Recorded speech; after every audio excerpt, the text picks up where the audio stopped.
cool cats, cool dudes, and the Ashford lad that scored for Cardiff.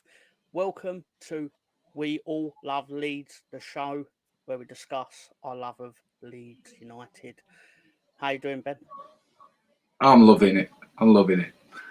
It's been tomorrow, but nerve-wracking all the same. I don't get worried about Leicester because look, it's been the same for the full season. We only need to be better than Ipswich. So You need to outrun one of them. And for our good friend Brownie, I've done a little tribute to your team because they did their bit this weekend. So hello to everybody this evening. Things for us, haven't they? Yeah, they have. Yeah, they surrendered to us when we wanted to beat them. We've took points off a few teams for us. So fair play to Cardiff. I never thought I'd ever say that in my life. After the San Germain incident way back when, but come on, we can't be enemies forever, can we? So how are you, Mr. Tom? Good week? Yeah, I've not got any complaints, which makes a change. You feeling better this week? Yeah, it's amazing what some sleep can do for the body, just to say. Well, I got off the plane Wednesday, mate, into Manchester, and it was fucking hailstoning. So it was a massive welcome home for me. But to be honest, I'm glad to be home. I'm back to normal now. So looking forward to the show. Speaking of normal, our main man, Director John, with "You Handsome Bastards," that in his accent. Thank you, John. I'm glad you've noticed. You're not so bad looking yourself, sir. Nah, he's a good lad. Great graphic. And big up the New York Rangers who play tonight, first of the playoffs. So we'll fingers crossed for them. Hello to Jimmy. Hello to Alison Adams. Saying hello to the gang. And hello, John. How you doing? Everyone's saying hello to each other. Taib, my main man, my favourite teapot. Taib. How you doing, sir? Good lad. And it's right, Leicester. Alison, you may have said Leicester will always top it, but we've only ever needed to finish second. So if Leicester top it, let's hope we're above Ipswich. Scooby knows way too much about Finger the Duck, but how you doing, my friend? How you doing? Good to see you. Always said Scooby would top it. I love our locals. I do. Yeah. Here we go. We made it to Leicester Fan TV, people. We did. The guy who likes to talk about wanking decided to call me out on my smoking, and unfortunately for him, that's all he could do. So thank you, Mr. Wanker off Leicester Fan TV, that you accidentally pressed click. Although I don't smoke until at least an hour into our show, so that sort of calls you out. And if I'm in your head, I'm in your head, because we don't give a fuck. We're Leeds.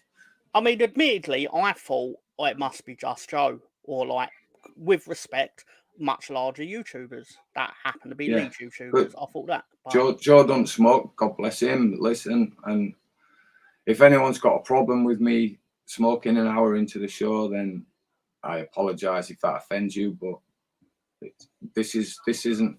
It's not a monetized show, and we do it in our own relaxed background. And if you want to join us, then we're grateful for that. But I don't do it. I don't do it for the views and the fame. I do it because I like to have a chat with Tom and be joined by a few guests about our club. So if I offend anyone by smoking, I apologise. Sorry, that was rude of me. I just want to say hello, Marcus. No. Hello, you can be rude all you want. But so what we got in store this week, my friend? It's funny you say that because I believe I messaged you the other day going, I have literally no idea because we haven't played. We did play. And instead of what I occasionally do, I'll sit there and think, a week off.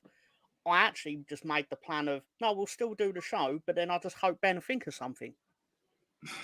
Did I think of something? I'd argue you thought of something. I argue you thought of something quite good, personally. And I know, hear me out, audience. Hear me out. On the surface, this is going to sound like a terrible idea. But while putting it together, I think I can see why you might enjoy it. Hello, Jess. How you doing? Good to see you. Don't forget to like and join Jesse's football channel, people. we appreciate her support. I don't say that flippantly. She genuinely has a nice little community. I say genuinely, yeah. It's larger than our community. I'd join you on Twitter, but I'm not a part of Twitter anymore for Twitter's own good, I think, and my own good, because I get carried away. So, yeah. Yeah. But the one thing that didn't change, I'm afraid, with respect to everyone, is I think it's Sunday, so you've got to have a Sunday roast. Oh, well, it wouldn't be Sunday without a roast. You can't have a roast on a day that's not. Well, actually, you can have a roast on any day, but you got to have a roast on Sunday. It's not a Sunday roast. There you go. There you go. Just thought see this go. Premier League's best league in the world, but journey comes to an end. Journey to be proud of. Exiting the Europa League. Europa League journeys coming to an end. Lots of journeys coming to an end. I do feel like I am partly responsible for that result against Man City, because if I hadn't have asked Mr. Rudiger for a fight for charity on Twitter, he wouldn't have shit himself and gone to Madrid. So I feel responsible. So sorry, Man City fans. There's your 115 charges. Admittedly, I was secretly sitting there thinking, Mr. Rudiger, I kind of hope you see this. But, I mean, he probably did see it and just thought, nah, don't fancy that. He probably thought, fuck charity. Probably. Do you know what it is? I think he put our show on, took one look at me, and thought, I don't fancy that. Nah. It's like burgling Big Dunk's house. You don't do it, do you know? Someone out there did, though. Yeah, and they found out the hard way. Yeah, they found out they shouldn't. But also, obviously, with that, we've got some awards to be giving out to our friends at Arsenal, of course. And notice I always put the Arsenal ones at the start, so then the people that I know might get more upset by it and not actually going to see it. I tend to call it the runners-up league, because there's more runners up in it than there is champions. So that's fair. That's fair. But I've also called Odegaard, who genuinely is a fine midfielder in all seriousness. But he's taken up a hobby, of course, that throughout the season, and he got right back into it to try and cheer himself up.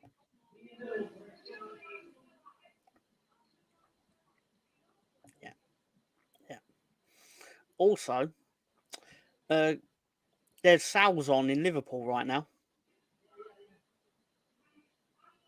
You get celebration cake for 10p.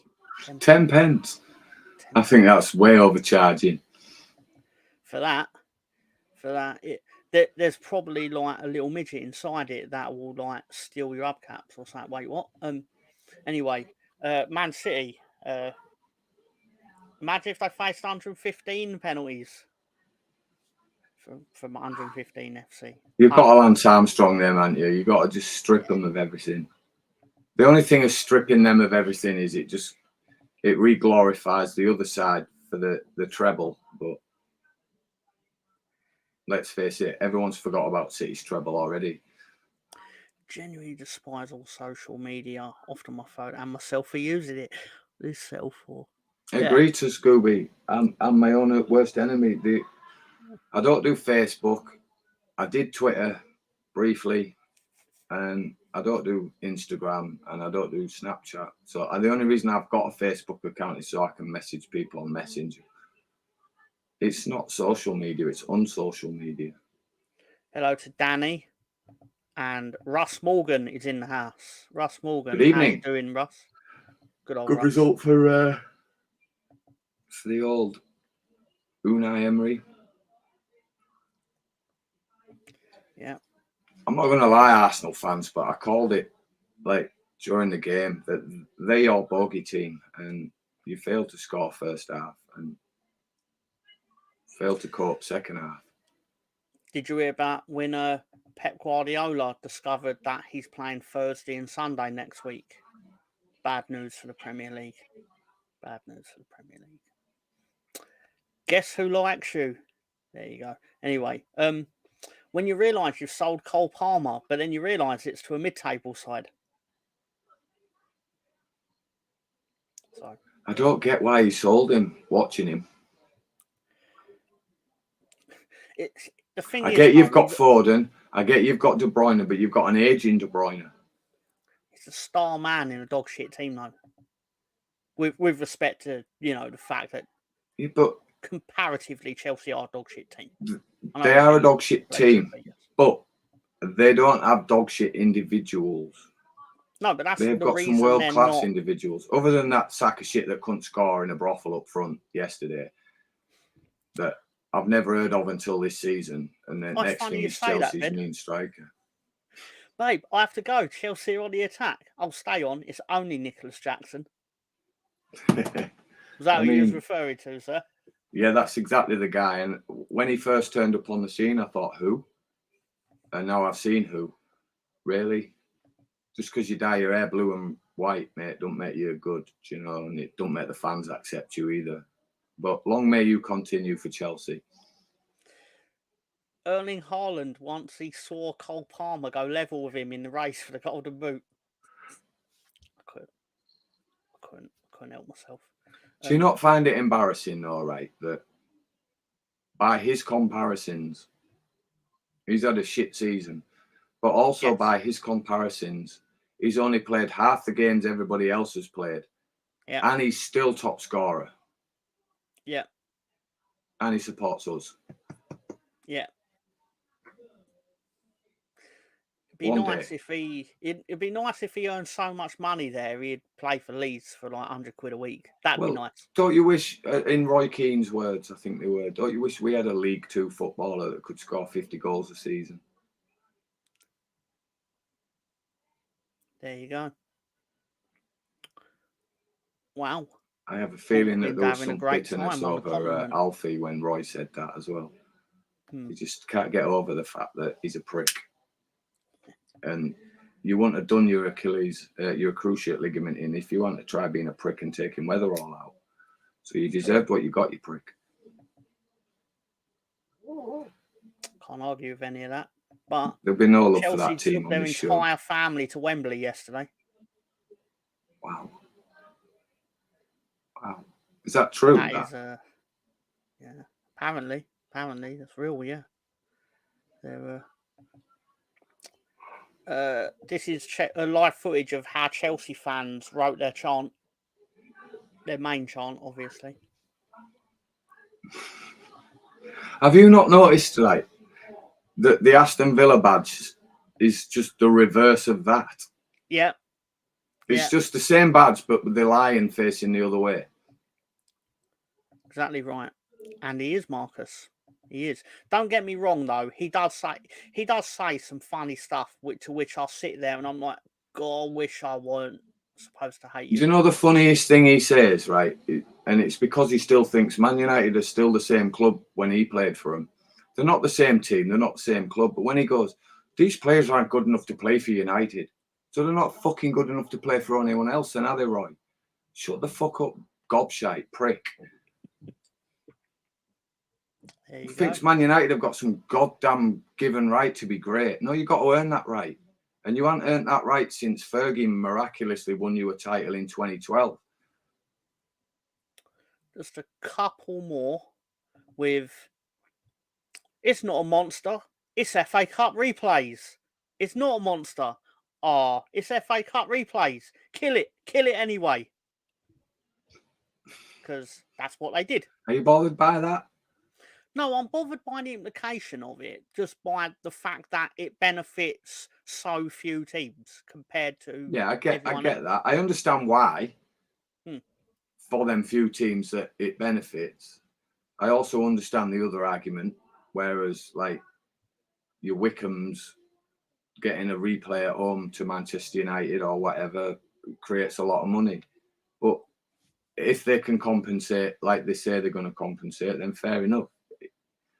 I do feel that even at our level, there's too many fixtures, and you could do without replays. Don't get me wrong, we all love it when we're on telly. We hate Sky TV, don't get me wrong, but it's always an added advantage that you can watch the game on TV. And I feel that any FA Cup replay that we're in, we're going to be on TV. Do you know, whether we're in the original first fixture or not. But look, I can see both sides of the argument. But as a Leeds fan, I couldn't care less either way. It is what it is. Yeah, well, I suppose that's fair enough. I should maybe think. Maybe think after the fourth round, then don't do replays. Because then most of your teams that are after that payday are out by then. And how pissed off was you with Coventry? That penalty was just so nonchalant at the end. I was so annoyed that our VAR made a point like, oh, he's got a toe now offside. He's offside. It's like, why are you not this forensic when if it was Man United scoring that goal, you'd just be like, oh yeah, he's in line. You could tell he was offside for that, but you could tell. And look, you got VAR. He was offside, right? You'd be pissed off if you was the other team and it went against you. But that penalty was just dog shit. I'm never a forgiver, right, of any penalty taker that can't hit the target. You're 12 yards out. How can you miss the target? Yep. And I just hope that they don't carry that over into the Ipswich game. I hope that they can suck it up, right, and think, right, that was a good adventure, a good payday. We were never going to beat City in the final anyway. Let's just take it out on Ipswich. But we'll see. We'll see. Hello to Gary, DWTT. He does football content. Admittedly, it's mainly Arsenal content, but it's great content. It is great content because he may occasionally has me on there where I try and ruin that content. He ruins it successfully with Leeds content, but that's not ruining it, really, is it? May I apologise to Gary? May I apologise for coming across the other night on the stoop that I wanted him to shut up? I didn't want you to shut up, Gary.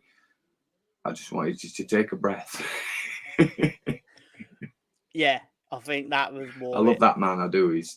Gary is a genuinely 100% nice guy. Admittedly, when he then was like, does Tom want me to shut up? What I should have done is obviously gone, no, Gary, it weren't like that at all. What I actually did was, yeah, Gary, I want you to shut up. Couldn't help it. It was in my You support the wrong team, Gary. What can I say? And you've been to Ellen Road, so there's no excuse. The great Jess has subbed to Gary.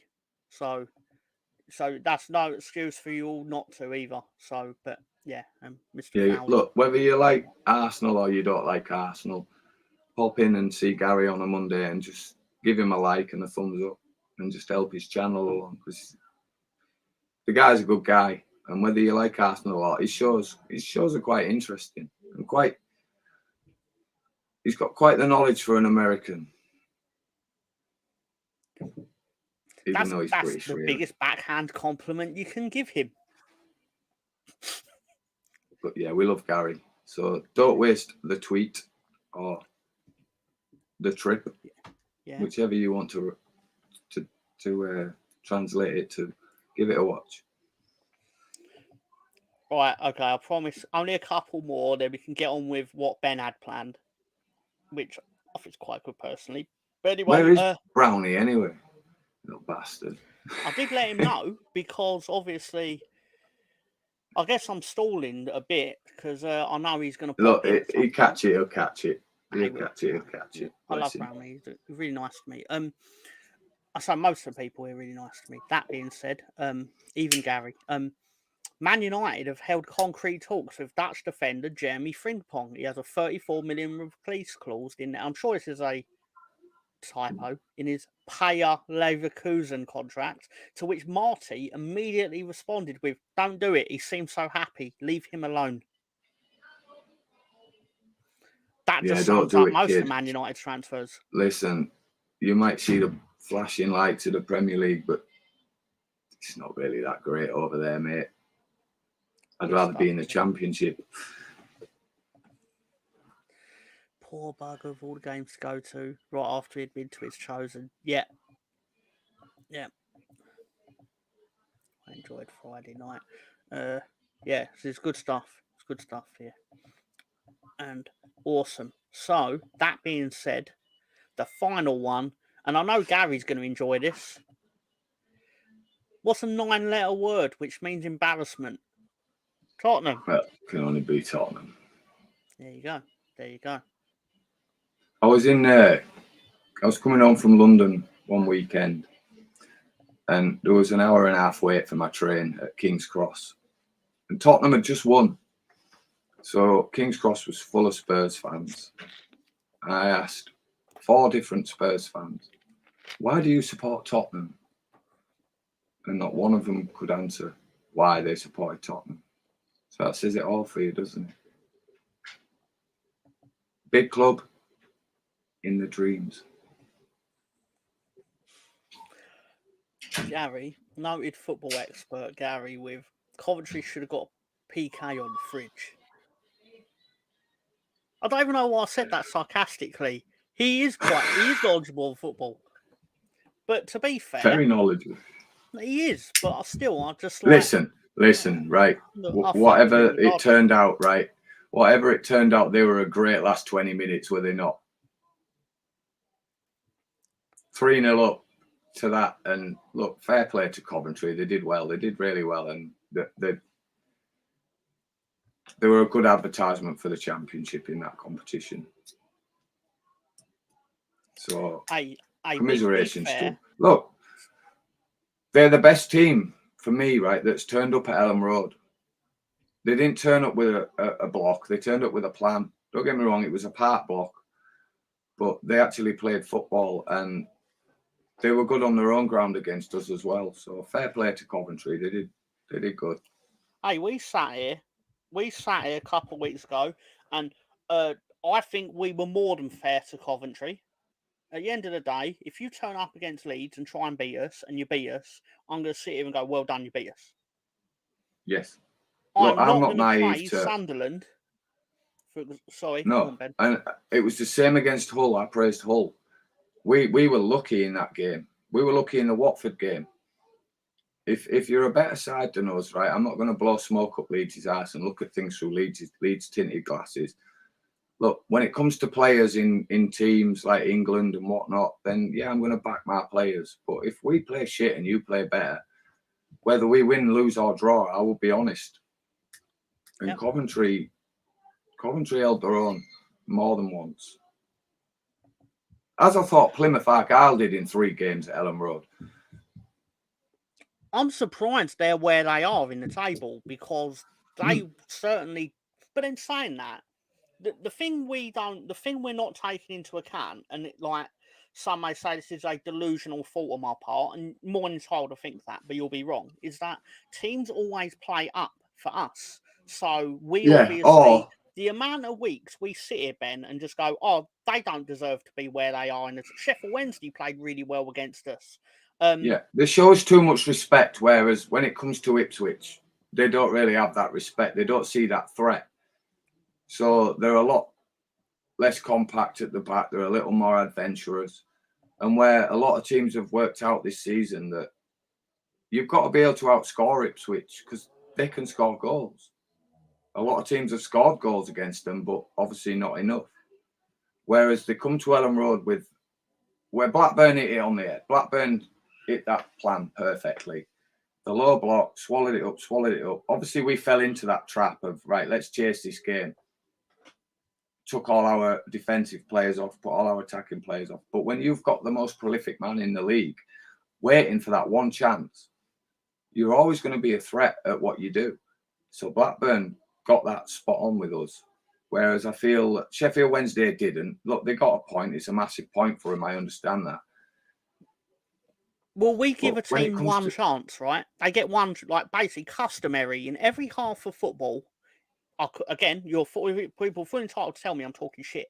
But in my opinion, in every half of football, we have one slip up, usually, and they get a chance. Whoever the team is, you get your chance. And Sheffield Wednesday did not take their chance that they should have scored against us, and we punished them for it. Exactly. The reality is Blackburn did. And that was it. That's it. That was it. Done. And where And Ipswich also, failed, yeah, where we've got no Ipswich failed moderators, but can was someone ban Gary, please? Because this Ipswich came Tassie to right Ellen are Road. really nonsense. Ipswich came to Ellen Road thinking that, oh, we're second in the league. We're on the same playing field as you. No, you're not on the same playing field as us, as you found out. You might have scored 3 goals at home, but they were all down to our lackluster football. You learned there's levels in football, and they're the levels where it becomes evident. And they're the levels where it becomes evident of how different teams play against you to other teams. Even Leicester, they don't go to Leicester and fucking defend.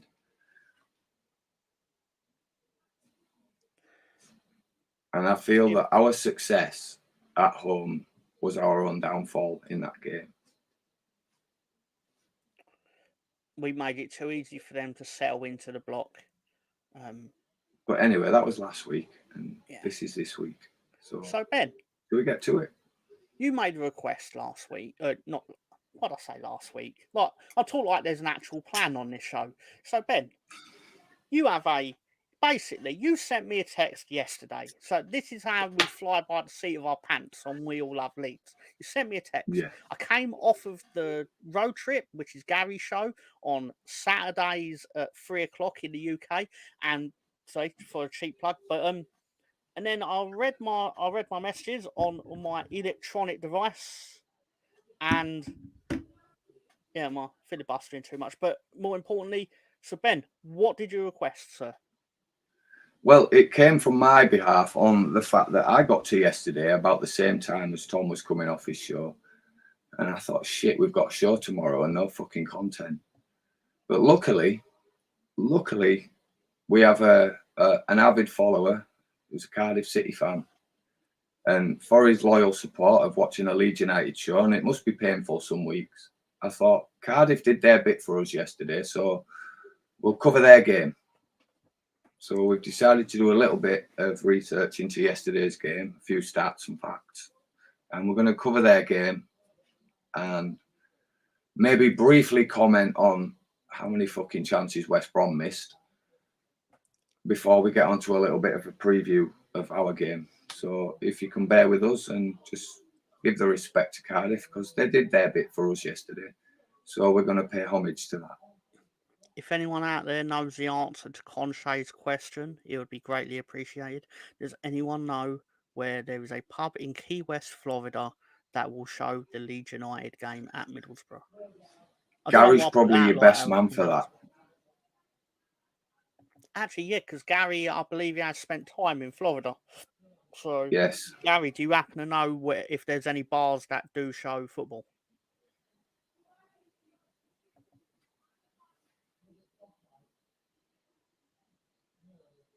Mr. NF, BNP. I believe that's a reference. He was saying earlier about I'm with you, Tottenham fan base. Tottenham British fan base. national party. Yeah, I'm with you. Yeah, I was going football there, Scooby, but I'm on your wavelength. yeah. I do love Scooby's messaging. I do. The guy's on another level. He is. He's certainly that. Can I just say this live? Scooby is not Chris Baldwin, because Chris Baldwin still trolls other shows under Chris Baldwin. I've seen it. I've seen him on the Square Ball. I've seen him on Connor's show. So yeah, Scooby is his own man. And I love Scooby. I do. I love having him. And we met him once briefly after the stoop. Yeah. Although his feed was terrible. His feed was terrible that time I was on. It was like he was in the shower broadcasting through the glass. I don't think it was unfair to say. But we've all at times, like you start out on things like this and you discover that your you discover that what's the best way of putting it? Your setup is not as good as or is not as acceptable as you think it is. Let's just say, and then Did you see the setup for the? Did you see the Square Ball propaganda? Where the setup for the Leicester fan TV was, he done a whole news outfeed just to say that Leeds was out of bread, so Warburton's was going to replace the bread. Yeah. And And do you know, Dan Moylan, bless his soul, his response to that was there was a silence, and he just went. It's just a massive outtake of breath, right? And that alone was just hilarious. You'll find Scooby. He's just let's just say he's an angry man. Chris Baldwin's a dick, mate, right? But he posts, and don't take any disrespect to this Scooby, he posts in a very similar tone to you. And there was a slight era where he disappeared and then you appeared. And there was a slight, is Scooby Chris Baldwin? But I've always fought on your behalf and said no. He did. But there was, and I understood where the similarities came from, but yeah, they were way off. Chris Baldwin's a knob, Scooby, and you're not a knob, my friend. You're much appreciated. Yeah, genuinely true. But you're right in a very similar context. Less aggressive, I would say. Yeah, I suppose, Scoob, if anything, you're more to the point than he is. Whereas he might write in the same sort of context, the same language, but he's a little bit less direct than you are. But there is a similarity which you can sort of, if you knew it, you'd see it a little bit. But yeah, don't for 1 minute think I'm labeling you a fucking tit like he is, because he's a bad troll, mate. And yeah, but anyway, to Cardiff. Right. So Ben, you basically then went, why don't you do what you do for a Leeds game, but for a Cardiff game? And I was like, you know what? We're going to cover Cardiff versus Southampton in the style of We All Love Leeds. But I've not done the photos of the actual game because, I mean, it's Cardiff, it's not Leeds. So we've got a poo emoji though, haven't we? After 12 minutes. Yeah, why not? Yeah, why not? Of course we do. Yeah, why not? Yeah, I can. Where is it? We can have a poo emoji. Yeah, of course we can. Why not? Yeah. Just so basically, 3 o'clock came around yesterday, guys, and for those of you that watched it were thinking, how the fuck have West Brom not won that game? And I came out of that Leicester game thinking, well, nothing's really changed. We only need to be better than Ipswich, who have got the 2 harder fixtures coming up. And I also took great comfort in the fact that Leicester were absolutely fucking dog shit at the back. And I think that there's another twist coming in their tail. It might be at Southampton, it might be against whoever else they've got to play, but they're not good right now. So we left it to Cardiff to sort of ease our pains for Saturday. And how did they get on, Tom? How did Cardiff get on? Well, I mean, we all know what happened, but still, we're just going to pretend we don't. Anyway. So I'm oblivious to what happened, Tom. Honestly. Oh my God! Oh, you need some education. Okay, so yes, please. Coventry and Hull are still trying and for some reason Cardiff fans hate Leeds. To be fair, the 2 Cardiff fans we know don't hate Leeds really. I think we hate them more because of 2001. Yeah. And I do think that's on us for once, you know, whereas a lot of teams like Bournemouth think we're their rivals, even though there's a million miles between us and Bournemouth. But we're not your rivals. We rip your town to shreds on a bank holiday. And then when it comes to Cardiff, I think there's a little bit of tension on Leeds' behalf, and I do believe it's because of Sam Hammam in the Ridsdale era. My dislike of Cardiff, which has obviously subsided in recent times, I suppose it's fair to say, is more because it felt like we never beat them. Aside from the odd game here and there, there was that ratty team, wasn't there? That ratty team that they went through a period. Obviously, they got promoted and they came back down, and they were better than us. And it hurt because growing up, they were always Barclays League Division 3. I always felt like the decline of our club, although it had nothing to do with them, the decline of our club started, whether it factually or not. In my opinion, it feels like it started when they beat us in the FA Cup third round when we were top of the league, because it was all the symbolism of it. They were in the Yeah, it was. Championship. What was what is now the Championship? We were in the Premier League, top of the Premier League, at like They were near the 2000. bottom at the time as well. Oh yeah, they weren't particularly doing well in the Oh, Championship. and they done us. It was a Yeah, typical FA Cup. They done us. yeah. I think we even went Obviously, in lead, did we? We took lead in that game. yeah, we were winning, and they overturned it. I mean, objectively, and like being hands off of it, obviously they deserve to win, etc., like that. But I still feel like that sort of kick. That was like the Yeah, starting there domino was a lot in. of shenanigans went on in that game, wasn't it? And the fact that their chairman at the time was inciting a riot at the side of the pitch didn't help matters. Because let's face it, we were still known for being a bit of a team that liked to ruck abroad, like to ruck away from home. And Cardiff, it's Cardiff. Yeah. It's like saying Millwall's Millwall, Yeah. So it had that tension, and he was inciting that. But let's be honest, right? We were pissed off because they beat us. Well, yeah, basically. And I just feel that, in my mind, that hatred's carried on from then. Just like my Villa hatred was non-existent till we gave that goal back, and they've run Houlihan with it. sort of half punched. Yeah, Houlihan sort of half punched Click, and although Bamford's red card was overturned for the red card he play acted on, rightfully so, he was a little bitch and he embarrassed us. But you're going to overturn that, then you should have give Houlihan a red card for punching one of our players. And my Villa hatred stems from there. That, and they don't deserve to be in Premier League because that goal never crossed the line against Sheffield United. And until you go down and come back up again, in my eyes, you're not a Premier League side. So the unfortunate getting to a European semi-final means fuck all to me. But they continue to get better and better, which I find really annoying. Yeah. But you know as well as I know, unless you've got the funds, you ain't going to stay in that top six.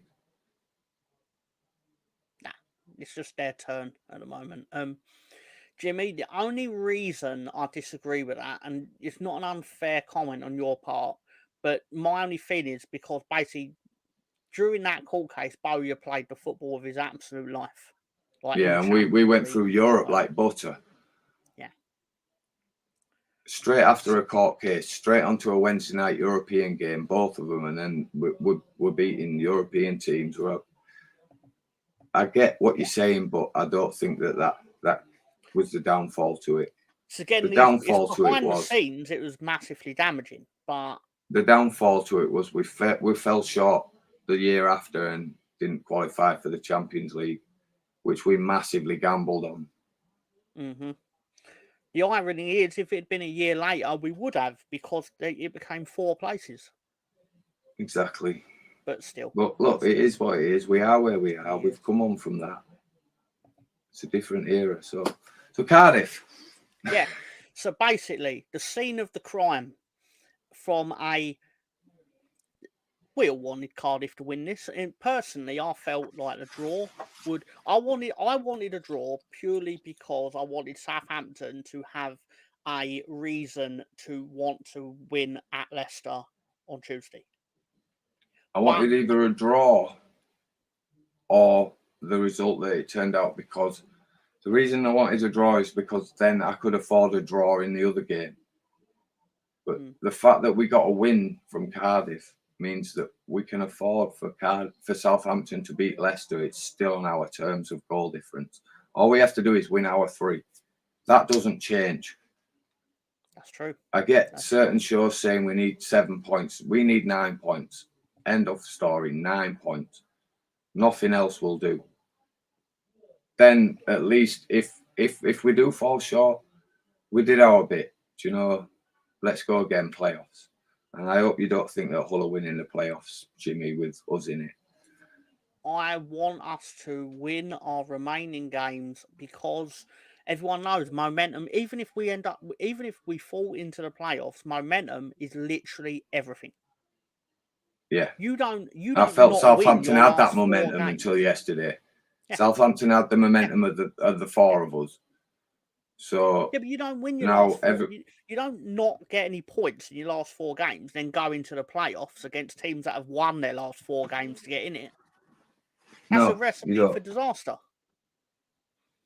But that being said, this was the scene of the crime. This beautiful stadium, in fairness to it, in my opinion. They've obviously watered the grass this week. So, and yeah, this was from their club website. So this isn't the Millennium Stadium by accident. Actually, it might be. No, I don't know. Do we want Southampton? Oh, of course we do. Yeah, especially if definitely. we win on Monday night. Yeah, Monday night. Yeah, definitely. Now Leicester won and they lost, so we can afford that result. Yeah. Anyway, right. So don't get me wrong. I'll take a draw. A draw will be fine, but inevitably, the good result for us is a Southampton win. As long as we capitalise on that. I mean, we've got to win tomorrow to start things off. Let's be honest. Oh yeah, if we don't win tomorrow, then it doesn't really fucking matter what we want and what will happen and what will. But we should have enough. We really should have enough. Wonder what accent it would have. Brad Pitt and Snatch. Cavan. My dags. Anyway, what? So I'm falling in line with Scooby's randomness. Sorry, what? Yeah. So obviously we kick off at Cardiff. Southampton kick off, and they do their weird thing they do where they do everything in one thread. Yeah. So keeping up with them was a lot more of a, I don't say it was more difficult. Not difficult at all, but you know what I mean. Just do tweet after. Anyway. So unfortunately, early on in the game, what does that usually mean, Ben? When the emoji that means that the team we don't want to score has scored. Yeah, exactly right. Basically, Joe Rebo scored, and all transfer said not a bad start, but you can do better. To which Stefan said, "Banker of the weekend." To be frank, I hope you didn't put your ass on that, Stefan. But anyway, the way it went, it was inevitable. The way the game went, the more I thought, yeah. And this is before Cardiff equalised. Some odd fella wrote, John Tucker wrote, "Well done, they're 13," which I know is a reference to the Neville Southall, Michael Owen soccer skills clip, where Michael Owen is scoring against a 13-year-old and then celebrating like he won the World Cup. But anyway, SG Minor, 21, not 13, basically said, lasted 12 minutes, longer than I expected. Oh well. To which Bino said, took longer than expected, to be frank. And then Panthers then just has a bald man going. Should we have a look at the Southampton reaction? Joe Rebo, always believe in him. Did he disappear? Was he gold? Always believe in your soul. Where did he go? Where is Joe? Anyway, Southampton Twitter. My favourite bit of this, obviously, is clearly they don't have many fans on their Twitter. Like, they engage in their Twitter. But I did enjoy the Cardiff City fan who responded with this clip from The Chase, which anyone wants to know what that is. It's basically Mark Lebet, who there's 3 seconds left or whatever it is, and he's got the question wrong, so he knows he can't win. To which he literally just sits back in his chair and goes, "Well done, congratulations, it's over." I bet that Saints Cardiff fans regretting that decision. But anyway, Cardiff at half time. 1 goal in it at a break. Arabic, complex maths, carpet. Excuse me for 30 seconds. You carry on, Tom. I'll literally be 30 problem. seconds. No problem at all. Okay. To which on the Cardiff Twitter at half time, basically decent first half considering the injury list. Apparently they've got a big injury list. I really should have done some work to find out how large that injury list is. But anyway, anything can happen with only one goal in it. Tanner has put some decent crosses in. Sadly, as with most other weeks, is it Mighty? It's like the name of the football, isn't it? Football manufacturer. The weak link in the team. He literally offers nothing up front. Anyway, thank God for Phillips and Horvath. Can't put into words how much I hate Ryan Manning and Russell Martin. That escalated quickly, which Rise demands announced Bullock contract. Errol Bullock being their manager, I believe. What happened to the Canton? They haven't booed the team off. Threadbare side is working hard here. From John Tucker. Is that the same John Tucker from earlier? It must be. Saints. Southampton's Twitter basically is saying in front of the halfway mark. Obviously, I think that's a picture of Joe Aribo doing his thing. Southampton Twitter got quite cocky. We should be winning by 3, 4, 5 goals. Same story. I pray we don't rue these missed chances. From Alex HC. Got to be kicking themselves here. Should easily be 4 and 5. Sensing a theme here, guys. Really got to put this game to bed. Should be 5 up already. I've seen this script before. To which AJ Turner writes, which minute do you think we'll regret not taking them 6 golden chances? Anyway, the Cardiff defenders are following the ball. The chain miss came from a layoff back and a ball over the top. With a bit of creative play in the final third, we can create more chances here. From Dan Fox. Anyway, Mark Newman says the finishing, speechless. Lee Case, JCJ Dav with no problem, Ben. Should be about 6. We are Zebulon. Noted Southampton fan. Zebulon, right. We are in front. Great. Must improve our sharpness and speed in the second half, though. Do you think they'll improve their sharpness and speed in the second half, Ben? Oh, maybe. Just a little bit. They might. It couldn't have got any worse. Picking the ball out of the net. Anyway, goal from Cardiff. Hugh. Yeah. Dido. Or did she release a song? With she did, yeah. Tea's gone cold. I'm wondering why. Or I won't go down for this shit.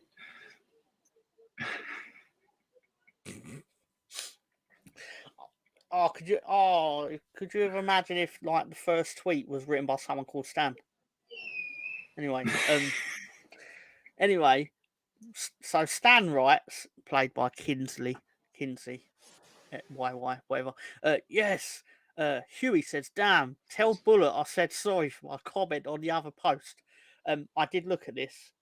He did write a comment about the manager. He basically complained about the substitutions that were made. Like, why did you bring this player on?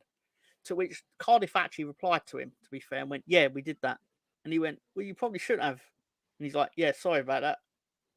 Anyway, Alex James, super sub. Rise, best striker in the league. That's Reese, not Rise. Yeah, sure. Do you know how I know that?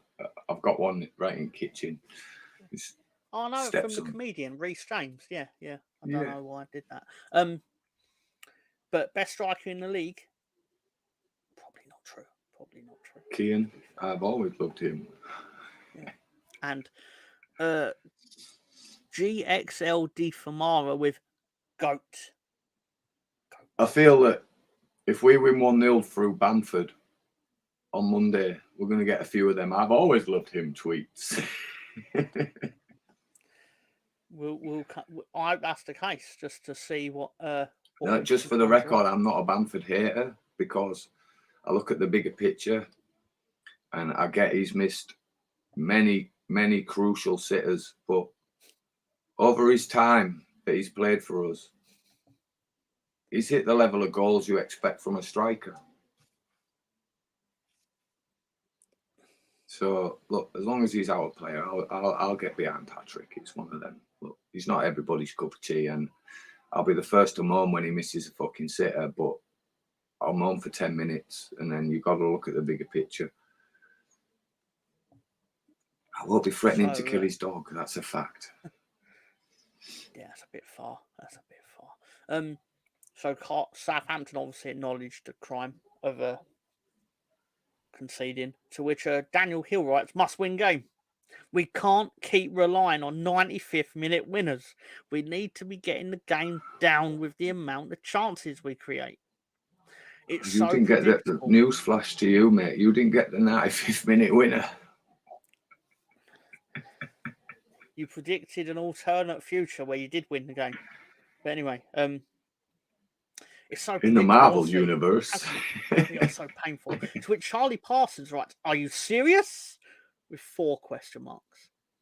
And Guprit Johal with disgusting how many chances the Saints had. Story of Saints season. Of all story of your season was that no one beat you for 4 months. Yeah, and we were out of it. That was the story of your season, and interesting. Inevitably, a lot of Leeds fans counted you lot out of it. So the moral of the story is, don't count anybody out of it till it's over. I hope you're right, Scoobs. Well, look, listen, mate, right? But let's take Ipswich into account. I personally think Ipswich are the most beatable team in the league. And it frustrates the shit out of me how nobody's done to Ipswich what we did to them.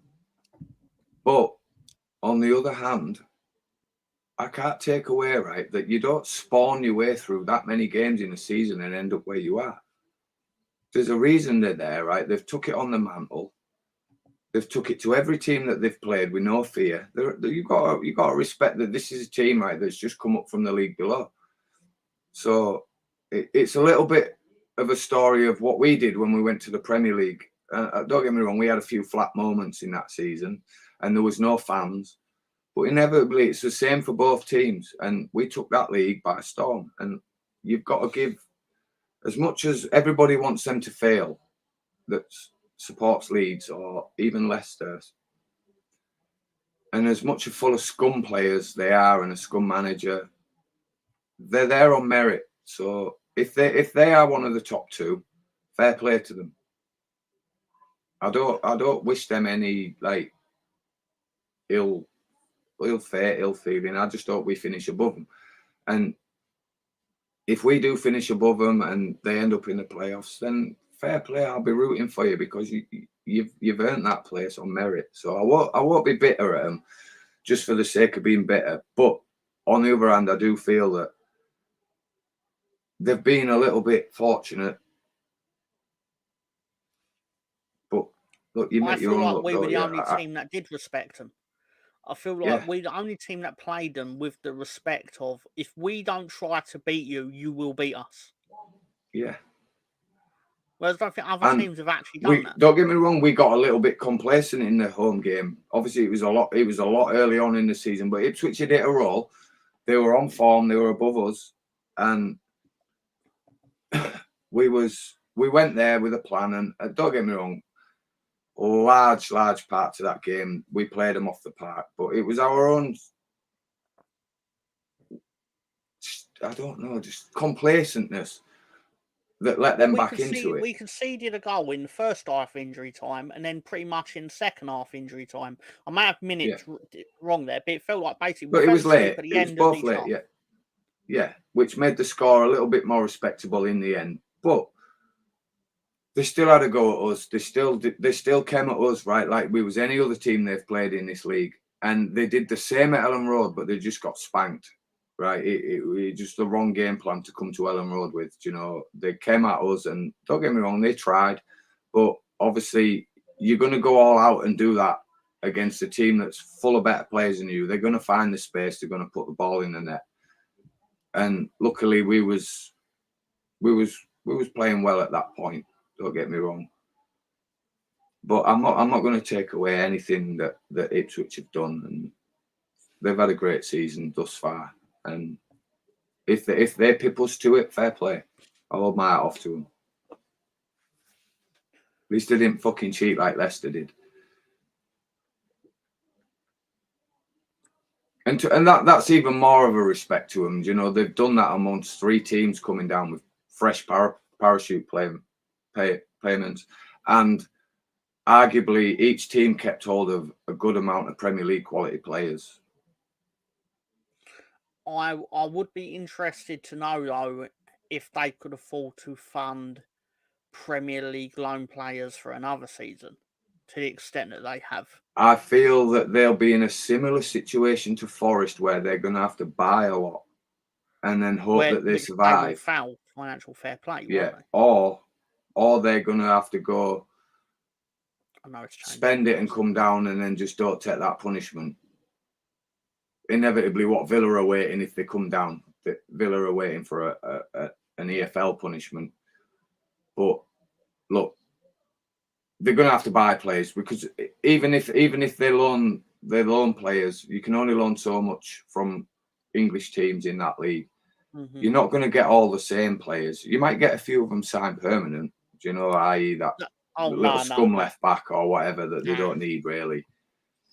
But no, Ben, I can tell you why that won't happen is because Burnley had a load of players on loan from in the Championship last year. Very few of them signed permanent. Basically, for example, Nathan Tella went from Southampton to Burnley on loan, scored loads of goals for him in the Championship, and then when it came down to, do you want to sign for us permanently, he went, no, I'd rather go and play in Germany for Bayer Leverkusen or whoever it is. Because why is he gonna permanently join a relegation battle? Well, you've got to just take a look at Connor Roberts, right? He was arguably one of their best players last season. And he's come into the Premier League where he's struggled for game time. They've obviously got another fullback, and inevitably, we don't buy him permanently in the summer. He's going to end up their fullback again. We've had similar players. Right? That look, this season they went out on loan for us last season, and they come back. Look. And arguably 3 of them haven't touched the ball. Creswell, Shackleton, Gelhardt. But they weren't good enough for us there. But they seem good enough as either squad players, or I feel with a different manager, they would have played football. Creswell, look, I do believe Creswell's a good footballer. I do believe he's more than good enough for this league. But obviously what his dad tweeted or whatever didn't help matters. Set his football career back a whole way. But for me, you don't have to outlast the club. You just got to outlast the manager. So whether he gets sold in the summer or outlasts Farker will decide on his career. Shackleton's done, and they've been making bullshit excuses for him for months now. He's sick, he's injured, right? He brought him on for a minute when we had a half-fit Sam Byram that's come off at half time and said he can't sprint anymore. That tells me that you've got no future at this club. He doesn't trust you. And I feel the same for Gelhardt, right? We've seen what Gelhardt can do, right? We've seen him at his best. We've seen him struggling. But inevitably, he is good enough for this level. So why there's been no trust whatsoever in him all season begs to differ. Farker just doesn't see what he sees. And every manager's different. I get that. But you've got to think, right? Whether we think they're shit or we think they're good, right? They're professional footballers. They've made it to that level for a reason, right? Because they can play football. Whatever system or manager you've got, or whatever team they're playing, there's somewhere that they fit into a system and can play football. You don't just become shit overnight. Look at what Bielsa did. We had a team of misfits, and look what he got out of them. The football is in the player. It's just whether you fit their system or whether that manager has faith in you or not. Matteo Joseph, right? We all know now. Every one of us as Leeds fans know that tomorrow night, Bamford's going to start. Might be the sensible option because, look, Pirro replacing Bamford is not the answer. Right, Pirro is a goal scorer, but he's not a number 9. And anyone that argues that he's a number 9 is pissed. Right, he wasn't a number 9 at Swansea. He was a 9.5 or 10. But obviously, in this system, he doesn't fit the 10 role either. He's not he doesn't have that final ball. So for me, as a goal poacher, he should be a 9, but he's not a 9. He doesn't fit into this system. So there, for me, you're left with a choice of Bamford, who's misfiring, or what he calls an experiment, Mateo Joseph. Now, for me, if you're 43 games into a season, right, and you've got a player that has trained with the first team the full season, he's had a couple of cameo appearances, scored a few goals. If that's still an experiment to you, then there's something wrong. It shouldn't be a gamble. It shouldn't be an experiment. You should just know what that player can offer you and whether he can do that job for you or not. So it boils down to trust. And I just feel that David Villamartin hit the nail on the head. There's too many managers that just fall into, and KG as well, that fall into the trap of trusting in Bamford. And I'm not a Bamford hater. I know that the guy can score a worldie, the guy can score a tap-in, the guy can go on a good run of form.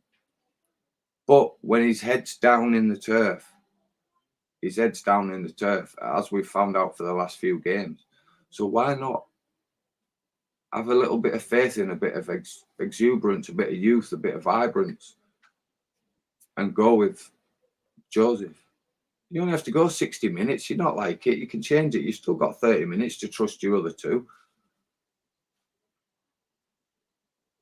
But I am a UEFA qualified coach, so I don't know more than these people, and I don't see them week in, week out, day in, day out.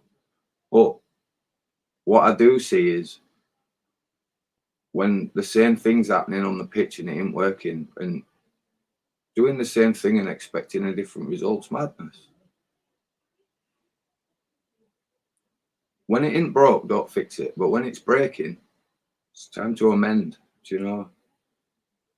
And last week I had a rant about Farker. Listen, I'm quite behind the man, and the fact that we're still in the mix, I'm going to support him, do you know? And he's got out of this division twice, so he knows more than me about this division, and I'll stick by him. But for me, last week he took the best player, the most threatening player off the pitch, and that was Nonto. And his substitutions, even though he was reacting to how we moaned that he only made an 81st minute substitution, blah, blah, he reacted to a lot of what the fans wanted, but he did it in the wrong manner. And as cool and as calm as he comes across, I think he does flap like the rest of us. Everyone's got to feel pressure. Everyone's got to flap. Everyone makes the wrong choice thinking it's the right choice because your brain's acting differently under a different circumstance. But it's admitting when you've got it wrong and just having the balls to just do something different. And I feel even Bielsa fell short there.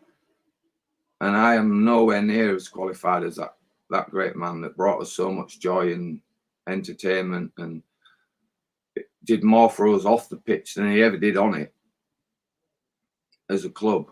But even towards that, we were all frustrated and just thinking, because do you remember the season we came up and we went through that little period of getting beat nastily? Yeah. And we said, change it. And it was the Man City game that there was the pivot. And we went on that 10-game winning streak at the end of the season. We found the balance. We found the balance of defence and attack. So he did change it. He did tweak it. But then the following season, it was just stubbornness. Yeah. And that's my opinions. Okay. But we need to stop thinking that Daniel Farke is Bielsa, because he's not. Bielsa's gone, and it was beautiful, as the book suggests, and it was beautiful. So it's time to. It's a different era. It's a different. And I'm not against Farke's football. It's been entertaining, and while it works, it worked. But you've got to find another way of breaking down the low block. You've had 20 games where teams have come and done that to you. Teams have even done it away in their own ground. You've got to find a way of unpicking that without just saying, right, throw every attacker we've got on the pitch and just go for chaos.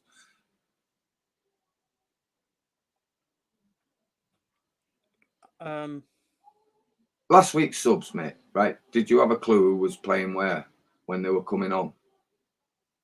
I think I tweeted Nonto 10. He ended up on wing. And Somerville came inside for the sort of like, there was 2 10 roles, weren't there, either side of each other. Felt a bit it's the first Gun-ho. time it felt like there was no plan to it. Yeah, gun-ho. It was just play it forward. Whoever's in that position to receive the ball's in that position to receive the ball. And that player could have been in the number 8 role, and then the next attack he was in the number 11 role.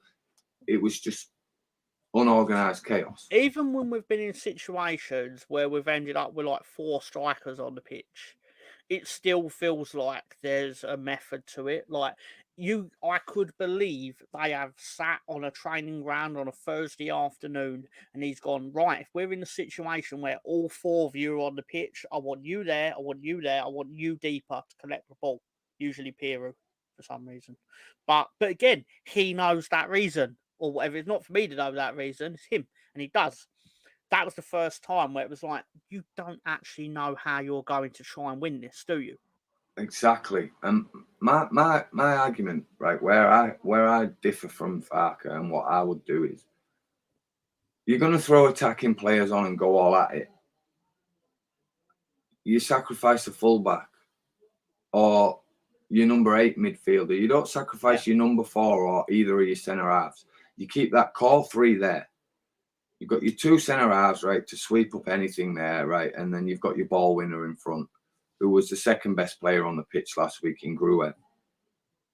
The minute you took him off the pitch and Nonto, the most direct runner, you lost your threat and your safety net. Just you've got no balance then. You've got no balance. It's a case of, I can't even remember who was left one-on-one at the back. He wasn't even a defender. It was somewhat shocking who was left one-on-one at the back when they attacked. And I was just thinking, how was that work? And there's another mass issue for me. Why does Ampadu go up for corners?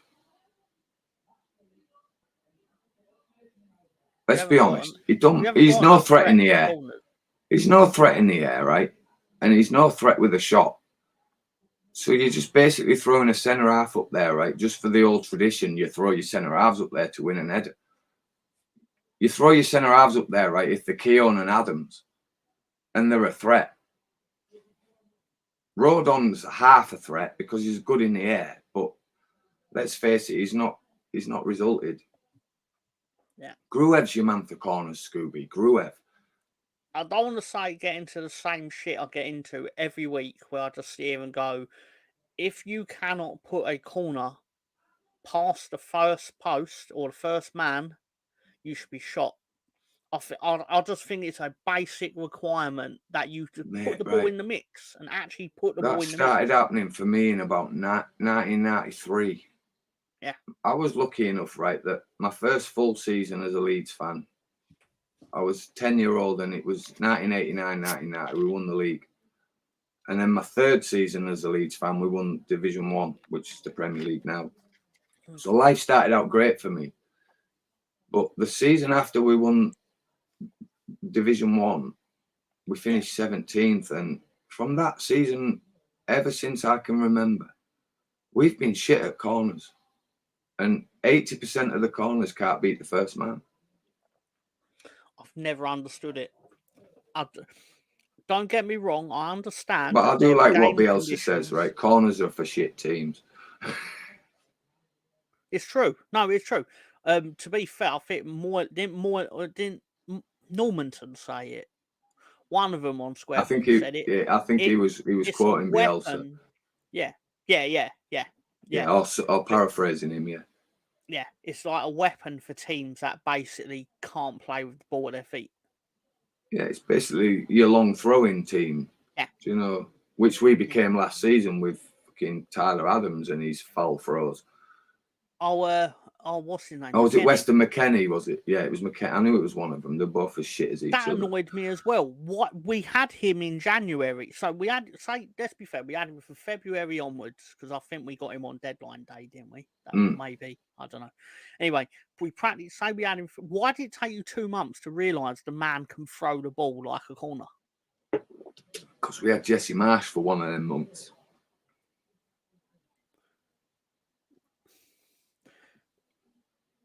That's being generous. We had him for a game. Like he barely played a game when Marsh was here. Because Marsh, because we lost the first game and Marsh was gone. That cunt doesn't even talk a good game. How he ever got the job? Honestly. He must be great to have a conversation. Imagine his interview. Well, we could be 18th in the league, but on goals, fucking XG, we'll be top.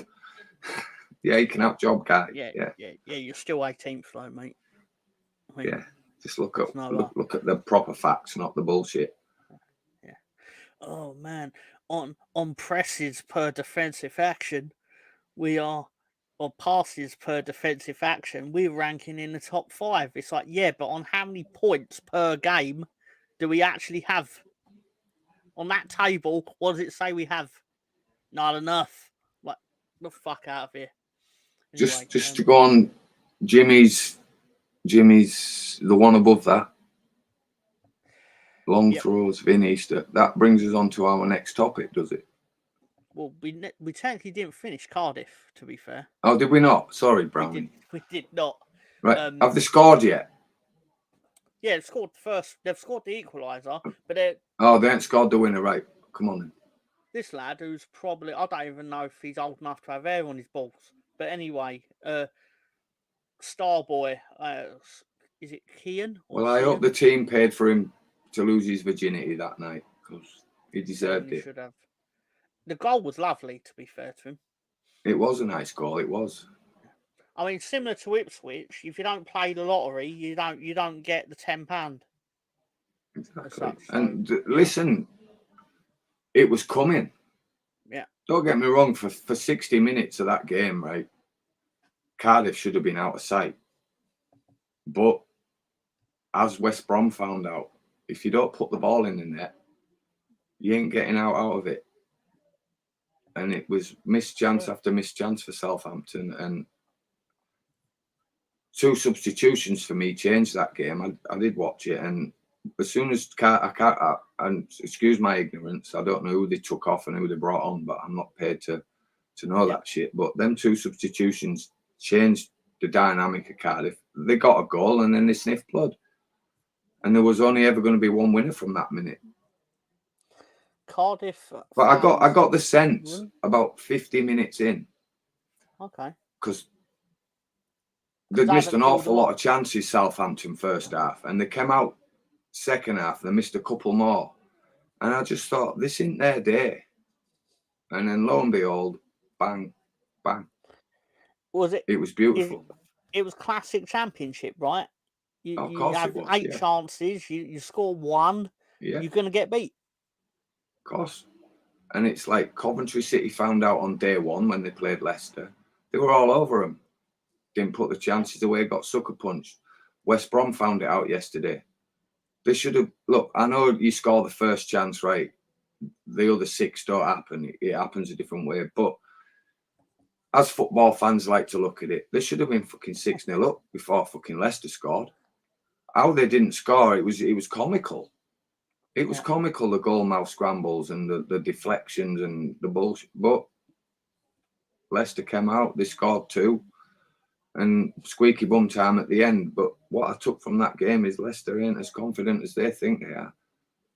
And if I thought Ellen Road was nervous in my rant last week, he ain't a patch on Filbert Street or whatever it's called nowadays, the King Power. You could feel the nerves in that crowd. Cut the tension with a knife, some may say. But the prize is that bigger prize. Yeah, it really is. I understand their nerves. When you've been 17 points clear and top of the league for that long, right, and all of a sudden it's just going tits up, you can understand that edginess, that But we should look at it a little bit differently. We've been chasing and we're still chasing, but we've never been as close as we are. And if it ends up being the playoffs, I just feel that teams will come at us a bit more. They ain't turning up to. It all depends on the home draw, I feel, first. Because if we're playing away, right, and we get a result, then that team can't come to Ellen Road on looking for that getaway goals. You know, they have to come out and try and get something from the game, which I just think suits us better. You've got that bit of space. Somerville's getting in, Somerville's cutting in, Somerville's scoring. You know, you get that bit of space that Rutter can run through. We've got so many weapons that can hurt that bit of space. So I don't think the playoffs is typically the Leeds United playoff story that it's always going to be. Plus, you've got to end the hoodoo somewhere. You have. I mean, as they say, can't win lotto if you don't buy a ticket. Exactly. But that being said, I'd rather avoid the lottery. That's exactly my argument for the New York Rangers, because they won the President's Cup, which means best team in out of all of them. They won the most points. Yeah. But no one's won that since 2013, the Stanley Cup and the President's Cup. But someone has won it, and someone's won it before that. So the hoodoo's got to end, has it not? The hoodoo's in your mind. It's been done. Exactly right. The hoodoo's a thing created by the media to create tension and to get viewers, and we just all fall into it, and it becomes a thing. It was like Leeds United at London. Yeah, well, yeah, you got to win there eventually. Exactly. Right, let's get through this. I do apologise. So, and then we can get on to the actual game that we're here to discuss, which for the most part we already have, to be fair. Anyway, bits and pieces. But that being said, remember the name says, what is it, Rian, I'm guessing is. Dan thought this was an advert for Ashford in Kent. I think that's because his name is Ashford. Yeah. Get in, nice one. LUFC Kenzie with Bigger Than Swansea. And another Leeds account, 19 Leeds 19 with Get In. Cardiff Reactions. That's Noel Whelan's catchphrase. Get in. That's not how he says it. I miss Noel Whelan, bless him on that. Does he still work for the BBC? I think they got rid because there's just one too many after another. Obviously, SG Minor was so ecstatic he couldn't quite form a sentence. So was Mikey underneath, and Bino just did the classic Kevin James meme, but edited Errol Bullett's head onto it. Southampton's Twitter, goal 96, Ashford, and also worrying moment as Armstrong suffers injury, needs to be taken off on stretcher. Ooh. I mean, not that I wish I must have missed that. But, yeah, I think it might have been just after the goal. Oh no! Please don't be out injured for 18 weeks. I'm not callous. I will say 4. Just to be on the safe side, just to, a month. Yeah, 4 weeks. Up to the day after the playoff final, maybe. Yeah, just take a month off just to rest your injury, Mr. Armstrong. Yeah. I'm sure your other is he his brother? Is he his brother, the other Armstrong? Are they related? I heard one commentary call them twins, but then I saw him and I thought he must be being sarcastic. Maybe. Snook says, let's hope we win the playoffs, eh? Charlie, please equalise, please. We're still in it. Playoffs it is. At least we know now for 100%. Zebulon with only one team turned up today. Absolutely useless. It's funny how things change. And Daniel Hill with playoffs it is. I'm sure these same people were very cocky in earlier tweets. This is why you should be careful with what you write on Twitter, because it might end up on We All Love Leeds. I say that like a threat. That's not a threat. Not a threat. It's a promise.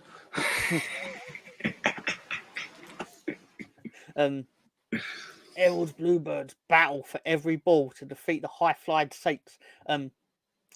The Cardiff reactions included, if he's in charge next season, we're going up. War a win and bullet train. That did make me laugh.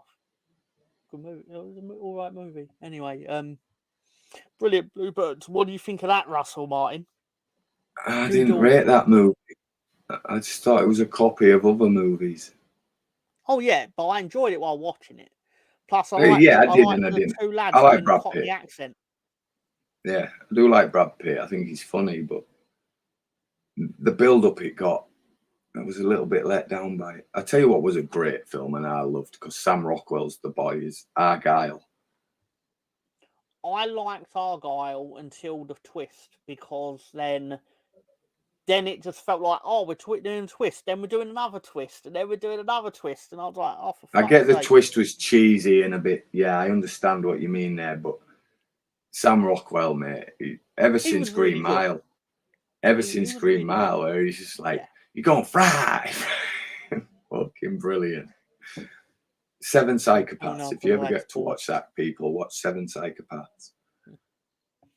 Sam Rockwell is a legend. But speaking of losers, it's the Southampton Twitter page that is basically, they don't even have a caption. It's just, yeah, we lost. My head is gone. What the fuck was that? Says Joe the American. The sadness disappeared. Only anger remains. You don't have to move the floor if you go up. You won't survive. The coach is weak and the players are bad.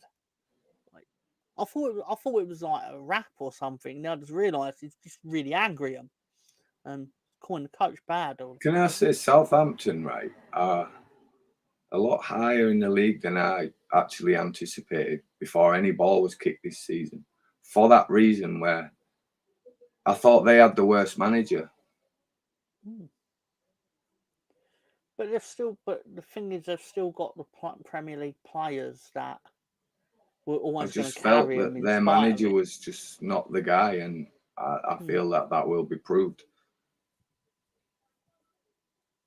You could well be right. The one out of the teams, out of the three of us, and I know the ball fraud's not really done anything in this league, but at least he's won something.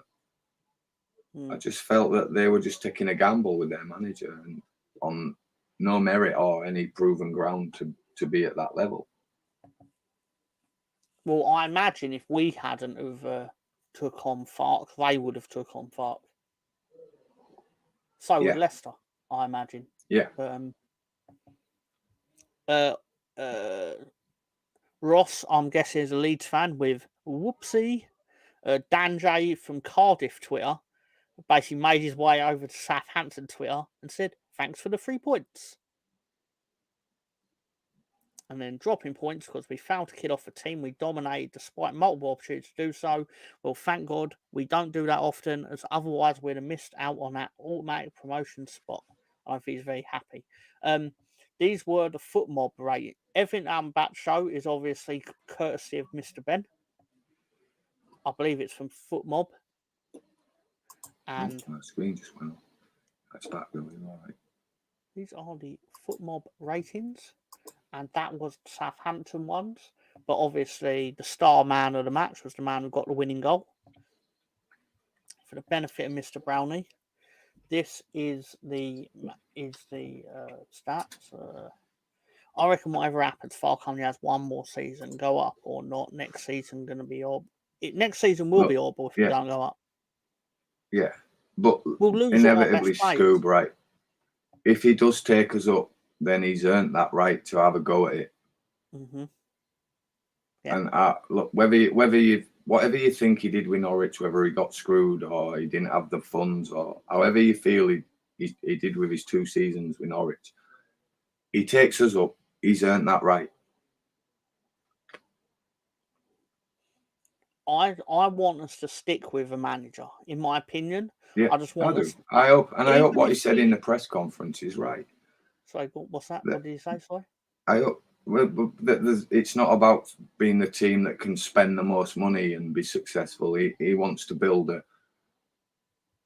legacy. Do you know? He wants to basically take players and coach them and build them on and move them forward. You know, he don't just want to buy. He wants to do it on coaching credentials, which is fair enough. But if that don't work, it don't work. But he takes us up. He's got to be given the same respect that we gave Wilco, that we gave Bielsa. He's got to be given that opportunity by the fans. Whether he's your cup of tea, whether you think he's got a plan B, whether or whatever, he's earned that right if he takes us up.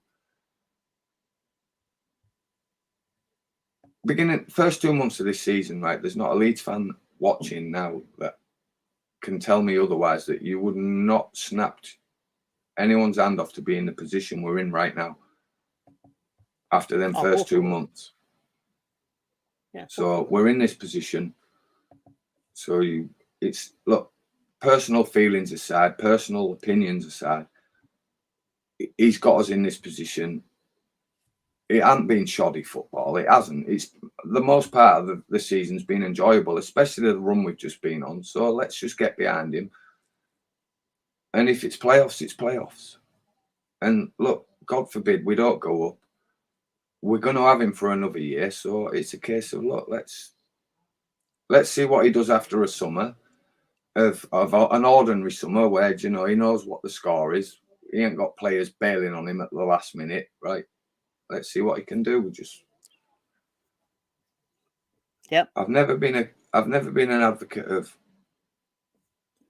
just slaying someone for a few bad results, or just because you don't agree with how they do things. We're not in control of that person or that person's appointment. So the way I look at it is we're not fans, we're supporters. So we've got to support. There's a mass difference in being a fan to a supporter. And you don't have to just support financially by having a season ticket or going to as many games as you can. That's not possible for everyone. Your support is your voice. It's your backing. It's you getting behind the team when they're down.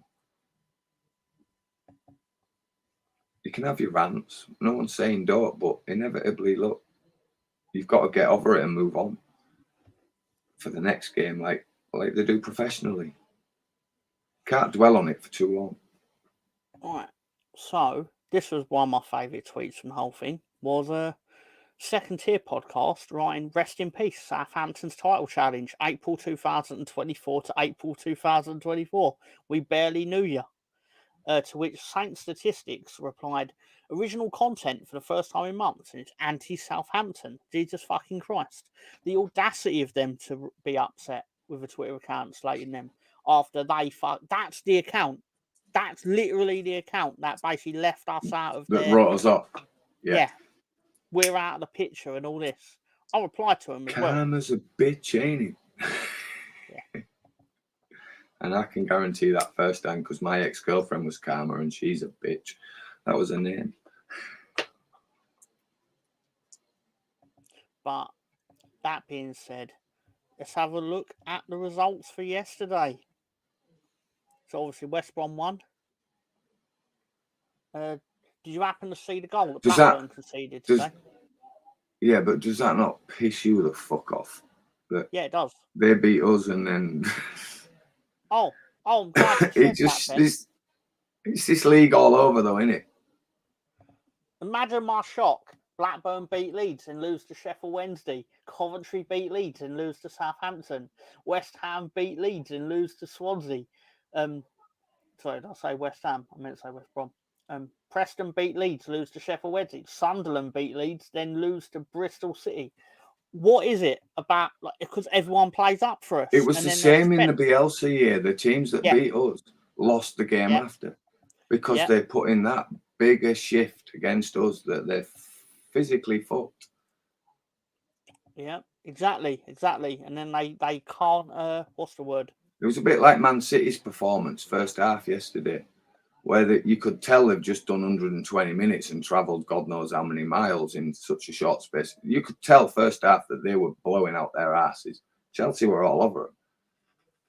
And then they managed to steady it out a little bit and obviously nick the goal because it's Man City and that's what they do. But that's what happens when teams play us. They're physically fucked for the next game because they've run more miles than they've ever run in their life. There you go. and people say it's irrational. I'm like, it's factually true. They work So their bollocks off against us. predictions for Monday night, people. Well, before that, basically, we earlier in the month suggested this would probably be a 1-1 draw. Obviously, things Yeah, have well, changed. I've been this month's predictions because they're just shocking. Yes. But saying that, Ben did suggest to me what he thinks the lineup should be. Obviously, people have listened to this episode for the last hour Listen, and a half. everyone's got their own opinion, yeah, but I Yeah. just But and I I've gone took the off liberty in the editing injury your news, pick. and yeah, I've gone off that Connor Roberts is not available, so obviously you're going to get the inevitable Archie Gregg onto right back. But you seem to do it up a little bit. Thank you, sir. I So did. yeah, I sent this to Director John, but I took the liberty of using a different app, but converting your picks. Maybe should send this to the Leeds United app for some pictures. Just send it to Google. It's not a massive change, but obviously I think Kamara's going to be back in. So I just fancy Joseph to have a look. I know it's not going to happen, but I just fancy just giving him 60 minutes, see what he can do. Someone said there's a red card in him on one of the shows, but I don't think his exuberance is aggressive. I just think it's youthfulness. Do you know, I remember playing football when I was young, and you just want to chase every ball down. And sometimes your tactics go out the window, or, you know, you roll, but it just sends a bit of energy around the rest of the players. Yeah. Obviously not. If I'd have said do one pick on what you think I would have changed, I would still go with Bamford. Literally, for sort of what you said, I'd be like, if this actually turns out that it's not working, just change it at half time. Send on. I actually think Matteo Joseph would be more useful, similar for the reason I say you always send on Dan James. Put the youthful energy against the grizzled Championship defenders. And with respect to Luke Ayling, he's been playing since January, so obviously they're going to bring in his replacement. So the guy they don't think is good enough to be against Luke Ayling or to surpass Luke Ayling, Willie Nonto is going to be running at, and then I think Daniel James should run at that guy as well. So the only reason that I went with Joseph starting is because if he doesn't start, the maximum he's getting is 20 minutes. We know that, unless there's an injury or Bamford's absolutely fucking shocking and misses 6 sitters and there's nothing else but to change him. You know that it's not going to come before 70 minutes. And I just feel that even then it's going to be later than that. So he's going to get 15 minutes plus injury time maximum for me. And I just don't think that's enough for him to just express that energy. And I just want his energy from the start, where the rest of the team can have that energy. Whereas he's coming on 70, 75 minutes gone and half that team's knackered. That energy is a little bit harder to push through your team. And that's the only reason that I'd like to see him to start. It's not I don't trust Bamford, right? I think Bamford, he turns up tomorrow, right? He's a different kettle of fish. If his energy is good and, you know, he can put 1 or 2 away, then fine. I'm not slaying Bamford. I really are a Bamford hater. I'm not, because I think so many times he's done a job for us, and I respect that and I appreciate that, you know. And for me, he'll always be a player that welcome back at Leeds, as you'd like to say. But I just think, look, we've got an opportunity here. Let's just see what the kid can do. It's not an experiment to me. You've seen him every day. You know what he can do. So just have some trust or have some faith in your own decision. But listen, it don't happen. It don't happen. I'm going to back whatever he picks. And I just hope it works all the same. We all want the same thing. 3 points. However we get it. I look at that with Somerville. I nearly dropped Somerville Scooby there in that pickup, and I nearly thought, right, let's give Jaden Anthony a go, but someone just said, you look, I get his form's not been great over the last 6-7 games, but someone said to me, he's just one player of the year. He's going to be buzzing from that. Do you know, that might be the confidence boost that he actually needs just to push him on through for the last 3 games. And I couldn't justify it to every Leeds fan why I dropped the best player, do you know.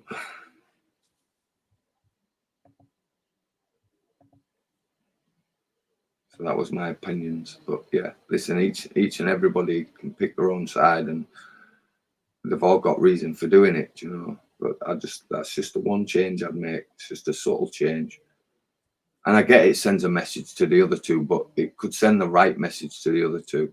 You need to book your ideas up a bit better.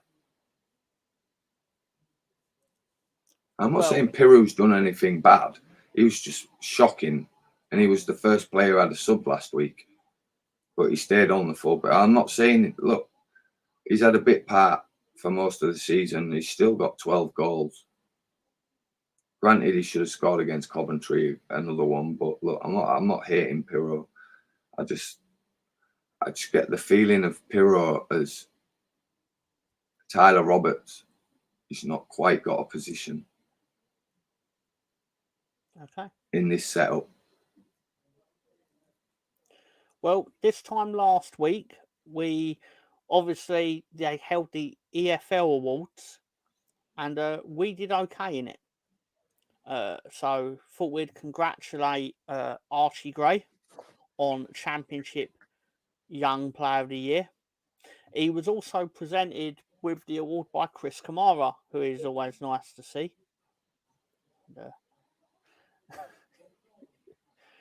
I don't know. Just seen him. I was younger than Archie Gray when I watched Kamara play. There you go. It's been around a while.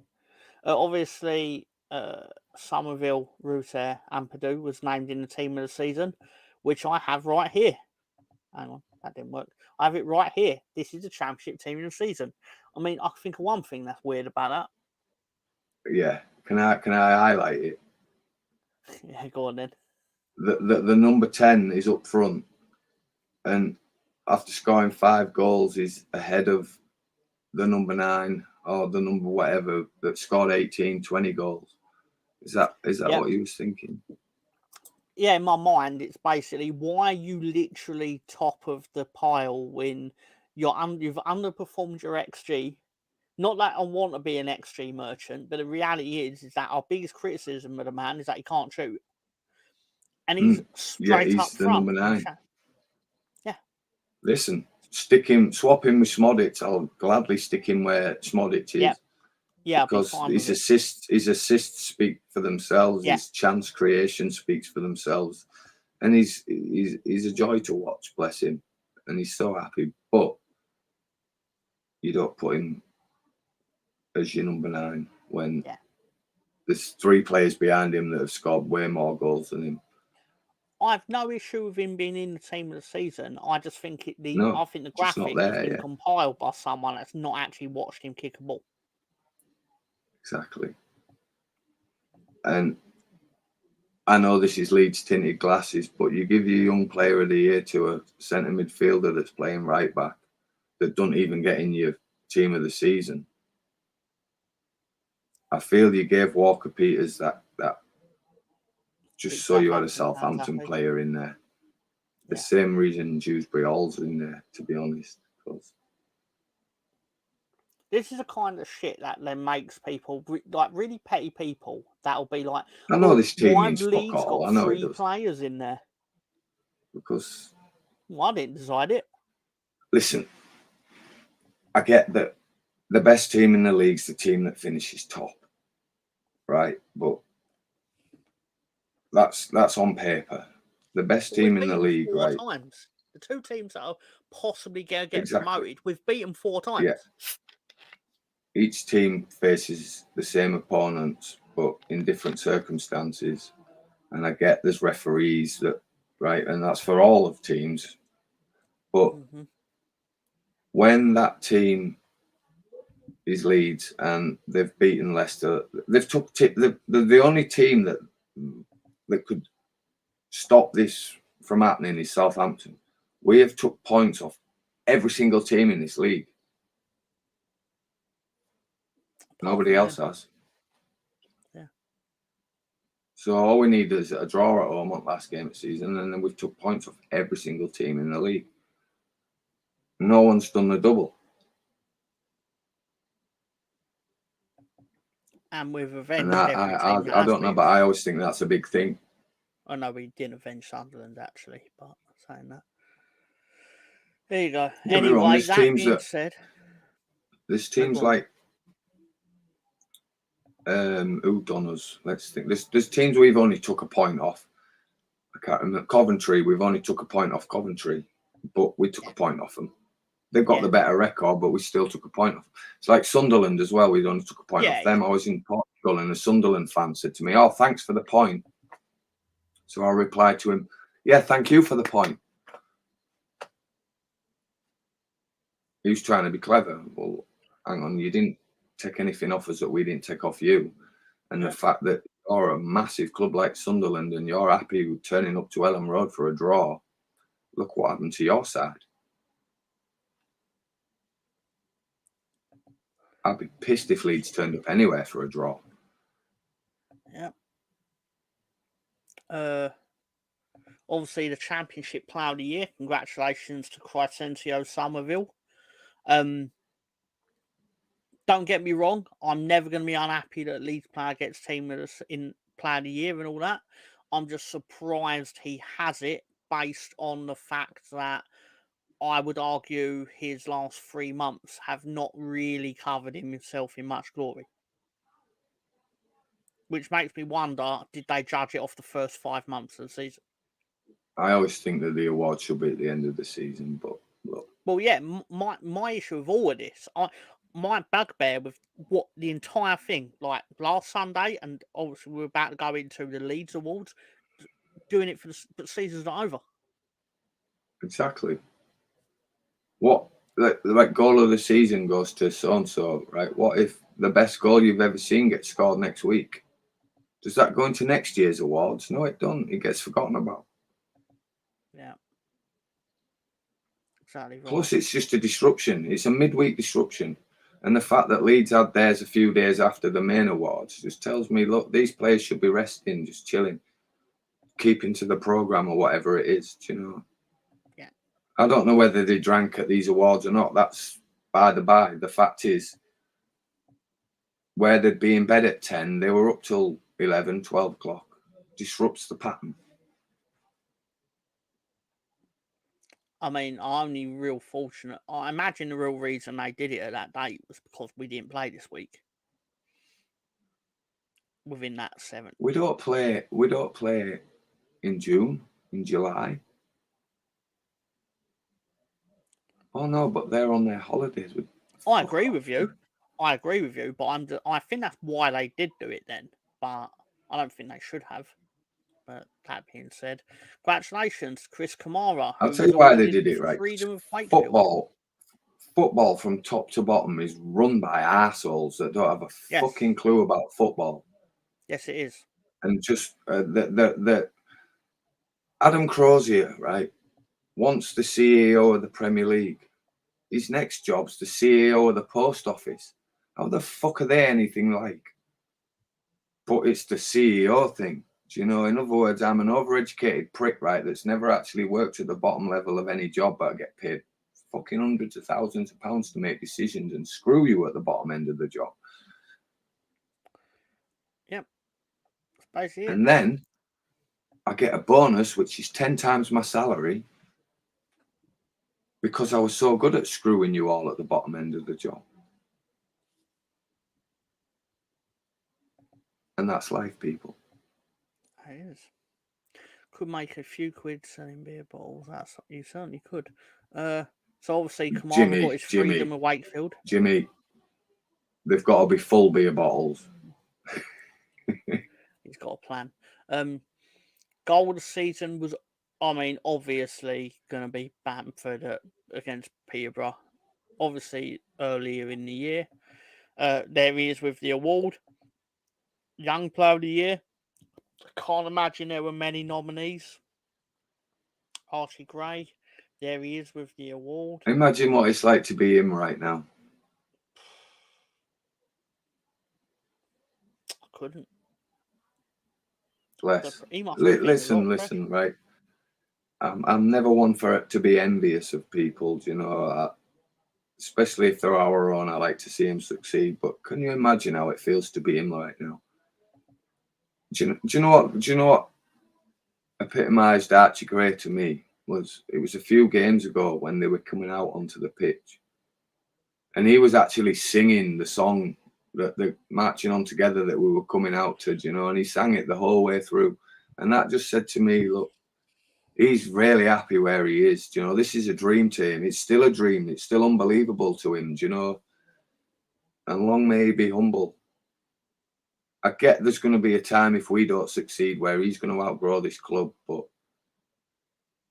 do you really have to outgrow the club to succeed?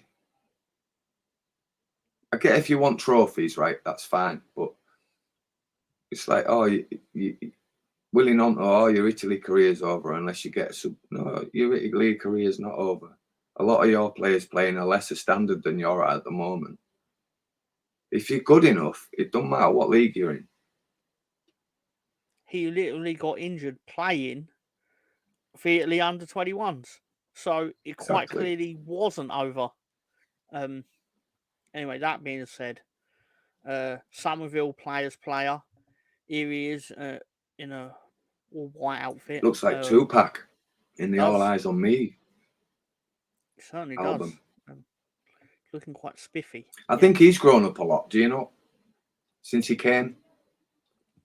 Well, he has. There were reports of him being a bit of a twat at Feyenoord, weren't there, when he was before he came, and then obviously we've had a couple of issues. But I think this year he's come on leaps and bounds.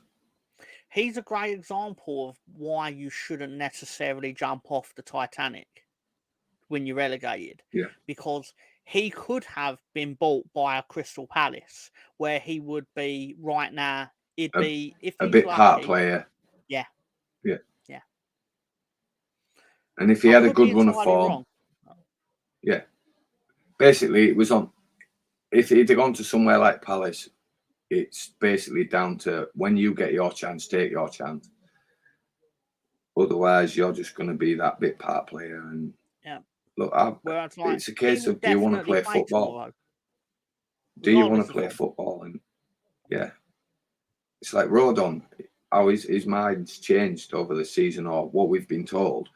Whereas the deal was we need to go up to sign him. Now the deal is we don't need to go up to sign him. He's happy playing football. We need to go up to afford him, though. There's a lot of things that, look, we need to go up just so we can get rid of these fucking loan clauses. I mean, more like because that's what's costing us money. Price. Yeah, that's what's costing us money is the ability to sell these fucking deadbeat wankers. Because if we can't sell them, then we're fucked. We go up, we can sell them, right? Then yeah, we can afford Rodon, and then the TV money goes to whatever we owe in payments and maybe a couple of other players. It's a little bit different scenario, but they go out on loan again. We're just going to lose players. Yeah, pretty much. They won't go out on loan. I think the clause is only good for one season, so it's basically you either. I think play it's good for as long as we're in this league, you know. I think it resets again. I'll be surprised if it's that. Because what club would be? There's one person who's a massive believer in this, and that's Jer off the View. He seems to be a massive believer in the fact that we stay in this league, them clauses are active again. Maybe not for the same teams, but they can go out on loan again. Whether we're shrewd enough to get a transfer deal for them remains to be seen, but I'd rather not find out and just go up. Well, anyway, for completionist sake, this lady, I think it's Jess Russo, was the Ladies Player of the Year. And, yep, that's her Fair holding play. the award. She's got 23 some goals, swimming apparently. shoulders. Sorry, Oh, sir. well played. She's got some swimming shoulders. She has. She's a sturdy girl. But 23 goals, Well not done. to be sniffed at in any situation. And obviously a Special Achievement Award, which I believe is the cause Luke Ayling was in attendance award, has obviously gone to these three gentlemen. I just think it was not mainly Luke Ayling was in attendance. I just think it was a lot to do with Stuart Dallas and a lot to do with contracts being out and a lot to do with look how we've let the rest of them go without a goodbye. So yeah. But I also think it was a statement as is to say thank you, goodbye. Yeah. Not one of them will be at our club next season. And listen, I know that they're past their best. They're prone to a mistake, Cooper, i.e. Ayling. But listen, thank you, lads. Them 4 years that you give us, you know, even from the first season where Bielsa failed, you were exceptional, and thank you very much for your services. Even Liam Cooper. Yeah, listen, he's been a great captain. He's not been the best player, but listen, he's had his moments where he's been outstanding for us. He's had his moments when we could have killed him. But you name a footballer that's played for Leeds that hasn't brought all the emotions out in you. So listen, he's been a great Firpo captain. Usually brings one emotion out in me, just utter admiration. But I couldn't help it. Look, fair play to him, and I'm glad he got the 10 years, and I hope he gets the testimonial to pass it on, you know, so we can see him again and we can see Marcelo again. That's why. And maybe have that parade. Maybe have that parade that we didn't get on a football pitch. I'd love to see that team, that exact team, versus whoever they want to put against us. An old Leeds 11, a mixture of players they've all used to play for. But listen, I hope we get that testimonial, even if just to watch it on LUTV. Because look, Stuart Dallas immense, Luke Ayling just give us some brilliant moments, and what a person he is off the pitch. You know, he's a lovely bloke. And the same for Liam Cooper as well. Yep. They're nice people, they're charitable people, they're down to earth, and they epitomise what Marcelo Bielsa is in humble. So look, respect to all three of them. 100% right. But also, one of the awards that Leeds gives out that I actually thought was quite nice. Because I don't know the woman, but this Annie Cochran, I believe it is, she's the Bobby Collins Award winner. It's basically the award that goes to a member of the club staff. I remember Bielsa bought a car, didn't he, for it? Yeah. Yeah. I believe she works in the hospitality section.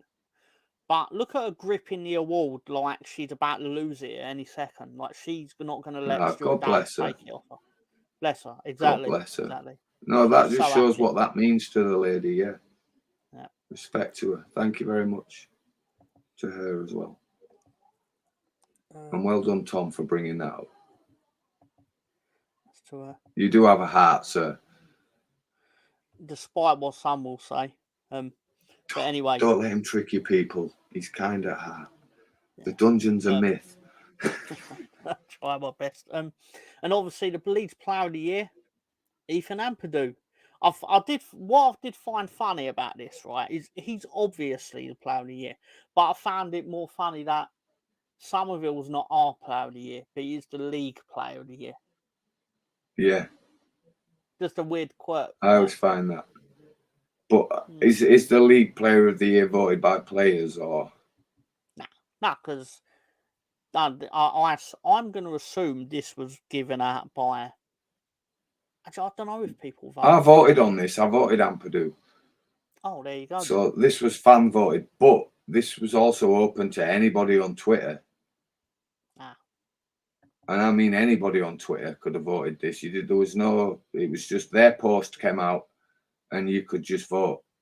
Whereas I feel that the EFL, I don't know, it's a bit different.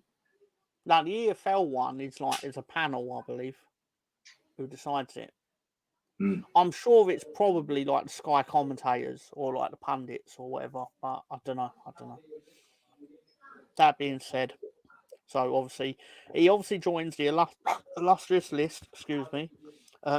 Apologies if you have to squint your eyes to see it, but yeah, basically he joins the pantheon of Leeds United, previous Leeds United players of the year, which obviously Ian Snodding. Yeah, Norman Hunter. You can Ian sort of tell Baird. the era of the club based on who wins it. Obviously, like Max Gradle. Jimmy will remember this commentary. The slumbering giant awakens. Ian Baird against Newcastle in 1989. 1989 winner as well. Dorigo, Batty, Chris Fairclough is on there. Your Boa Radaby, Boya. Exactly. Well, I like that though, because what you got there, you got McAllister, Dean, and then it takes over like that. So your Boa, Martin, Radaby, Boya. He who shall not be named, Boya, Ferdinand. So yeah, I miss that era of players when the future was bright until fucking Ridgedale fucked it up. Interesting. But that being said, I was messing around obviously with the thing I use to make memes and stuff, and I had to go at making my own Leeds United 11. For context, Go on, Tom. This is my favourite Leeds 11 since in my lifetime. Since you were alive, since you was in your era. 94 since I started onwards. And basically, I've gone when the World Cup gripped in. I'm glad you picked my boy and my other boy. I loved Olivier Decor. What a player! It's full of my boys. Basically they're all boys. They're all my boys' club. But I've gone with the very rare 1-3-6 formation. Because Chief is so good, why waste 3 spots by putting people alongside him? Obviously, Firpo is just commanding the left. If I'd have put anyone with the Chief, it would have been Dorigo. Because back in the day when everyone wanked over how fast Gary Speed was, right, he could never skin Dorigo. That boy was quick. And I do love the fact that he was Chelsea, right, and that he's Leeds. And once you Leeds, you're always Leeds. So that would be the one change that I'd make there. I'd put Dorigo in defence. Who would you take out, though, to facilitate Dorigo? Right, who's your right back? Who's your right winger there? I've got, on the right, I've basically got a 3-man. Who's opposite Firpo? Because I can't quite tell who that is. That's Max Gradle. No, opposite him. On the other side. Snodgrass. Oh, well, yeah, that's who I'd take out then. Okay. Snodgrass. I don't think that you need Snodgrass when you've got Rafinha. But I understand why you've put him in, because he's one of the greater players in your era. And a lot of your era was that droddy shit period. Yeah. Obviously, the real king of this is, yes, that's my lifetime Leeds 11. And obviously, it's not to be taken totally seriously, Scooby. But I just wanted to sit and cut out faces. The crown jewel is obviously Junior. Yeah. Without Junior, this team would get decimated. Where I agree with you here, right? Goalkeeper, yeah, Nigel Martin. In my lifetime, the best goalkeeper I've seen at Leeds. It's not even close. And the first goalkeeper I saw was Mervyn Day, then got replaced by Lukic, who then got replaced by Martin, who obviously then Robinson. And then the best keeper I've seen since then was Schmeichel, but obviously he was a little bitch pussy that couldn't handle a bit of banter and fucked off. I also agree with. I loved Olivier Decor. I thought he went very underrated. Great player. But my amazing. all-time favourite Leeds player in my era, David Batty. Mm-hmm. Different class, legend. Shat his son on the pitch. Even wrote about it. Love the guy. Humble, nice. But what do you know? It epitomised me, right? There's Roy Keane met his match there. Absolute battler for Leeds United. Lee Bowyer, great player. I don't know if I'd have him in my all-time great. So, but I understand why he's there for you. Junior, I don't need to say anything on Junior, and anyone who argues with us can just go watch Leicester Fan TV. Snoddy was a great player, but obviously I've seen better. I've watched Leeds a little bit longer than you. I managed to see him get promoted and lift a title before. Well, you may have noticed the obviously the title winning team of '92 are basically not in this because of generally because when I got into football, they were sort of. I don't think it's fair to say the back end of their careers, but they were at the back end of their being good for Leeds. One of them was winning titles for Scum, which massive controversy here, guys. I'm going on best players that I've seen play at Leeds United. And to deny Eric Cantona a spot, you just got to be a bit of wanker. And yeah, he went to Scum, but I blame Leeds United for that, not him. I'd put Cantona in there and I'd replace Gradle for Cantona. Mark Viduka all day long, Rafinha all day long, and Yeboah just brought me so much joy watching that boy score goals.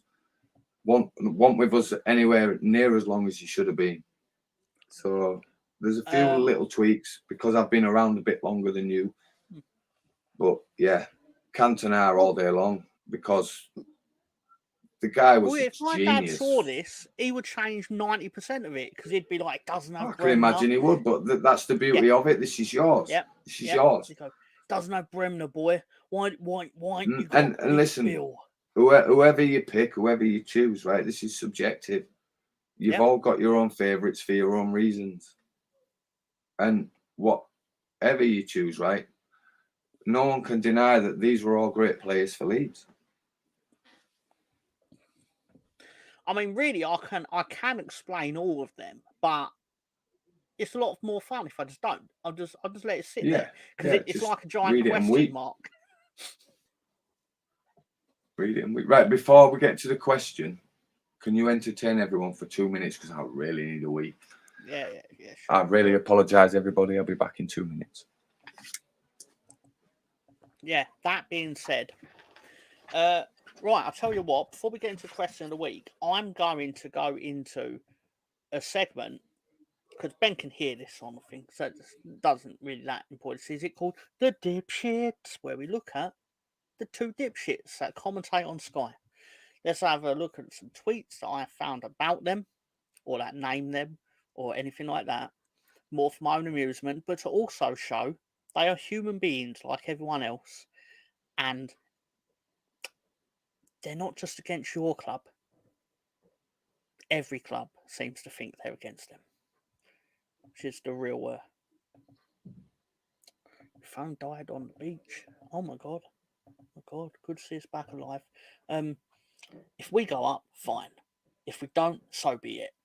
The absolute worst thing about another year in the Championship would be having to listen to Andy Hinchcliffe's punditry. That was John B. UK too. Andy Hinchcliffe cracks me up. So overly critical, you'd think he'd scored the same amount of goals as Pele, the way he goes on, by a Southampton fan.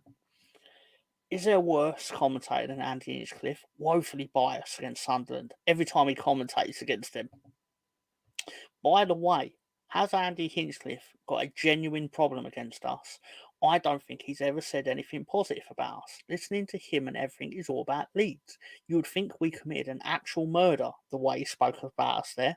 Never says anything good. Josh Bunting, noted Sunderland fan. This one's for Andy Hinchcliffe, the biggest CUNT of a commentator going. And a bonus one. Going to keep this one in a safe space by Derek Ray. Thank you, Who Tom. commentated on Bayer Leverkusen winning the title, and that's his commentator notes, to which Lewis Bate propaganda account replies, "Now show me Andy Hinchcliffe and Don Goodman's notes." Well, that's the klaxon for a Don Goodman alert, which means it's time for Don Goodman tweets. Can Sky Sports... Sorry, Was that Sky our Sports. player was in Lewis Bate? Yeah. Well, no, Yeah, it's his I like propaganda account, so Yeah, someone but really still. likes him.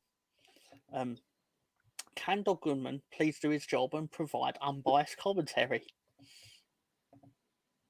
Don Goodman is as good at banter as he is at commentary. Not very good. From Steve H. Don Goodman definitely doesn't want Leicester to beat West Bromwich Albion here. His commentary is so biased. Who does he support? Well, that got a response, which I have right here. He played for West Brom. Just been messaged he's a Leeds fan. He's terrible, in fairness. As an Ipswich fan, I know our fan base hates it when he's on comms. Awful for a neutral. Swear Sky make the comms analysis of EFL nasty so it doesn't threaten EPL as a product. That's a first. That's the first But one. it's true. Yeah. But I'm not quite sure where GP gets that he's a Leeds fan from. He's so bitter that he never played for his hometown club. And hence why they're called the fucking dipshits. Yep. What one was up to? Don Goodman crying his way home after Leicester beat West Brom. Some of the most biased commentary all season, and that's saying something. And everyone hates Sky commentary and Don Goodman, but I actually rate them. Liam Sully is an absolute psychopath. So Liam, you're quite openly saying that he fucking supports you twats. And one more from the, oh my God, what is it? Director John seems to have appeared with Where's the my latest top? score result from the, what do you call it? The National Hockey League playoffs. I've got a fucking top somewhere, but I don't know where to put it. The last I love one, the Rangers. Don Goodman on commentary at Ellen Road today. Every team thinks the commentators are biased against him. Every team. He's got a Vince McMahon moustache there. He has. Someone should check what he's been using for toilet paper. Anyway, what? Yes, we won today. Yes, John. Yes, we did. How many is it? 5 games this one? It's 4 out of 7. So best 4 out of 7. Cool. So it's the first game. I'll take it. And I will take it, John. We'll take it. Listen, Thank you for the New York Rangers. I've had such a season supporting them. Nice. I've loved it this season. Good. All right, get back to your show. Thank you, John. We love you. That was Director John, people. Hello, Bernard. How you doing? Brownie, you missed it all. Sorry, I'm late, mate. Cardiff special, and you missed it all, right. my We man. spent 2 hours talking about the Cardiff game. Anyway. I did that for you, Brownie, as well. Just so you know, I did the Cardiff game out of appreciation that you put up with Leeds United every week. So thank you. I hope you go back and watch. David Keys in a bowl parties. Don't know what's that, lad. Knicks won last night. The only team in Madison Square Garden worth watching. Oh, God, I hope John didn't hear that. He'll blame me for it personally. For platforming it. Calm. I will watch it back, lads. But saying that, Ben, can you think of a wanker of the week? Did I give you one this week? Unplanned wanker of the week. I don't think I gave you one, did I? You did not. I thought we had So enough. I'm going wanker of the week. Is it West Brom related? Yeah, the goalkeeper. Corberan for basically not doing us a favour. No, I can't do it to Carlos because he sent his players out there with the right game plan. They just failed to execute. Wanker of the week's that West Brom player that missed 3 fucking sitters yesterday. I've got a good idea for Wanker of the week. I'll tell you his name 1 second. Just bear with me just 1 second. Is it Thomas Asante? Or it could possibly be, but I'm not going to name him till I've named him. I've got an idea. He is called. Yes, that was disgusting.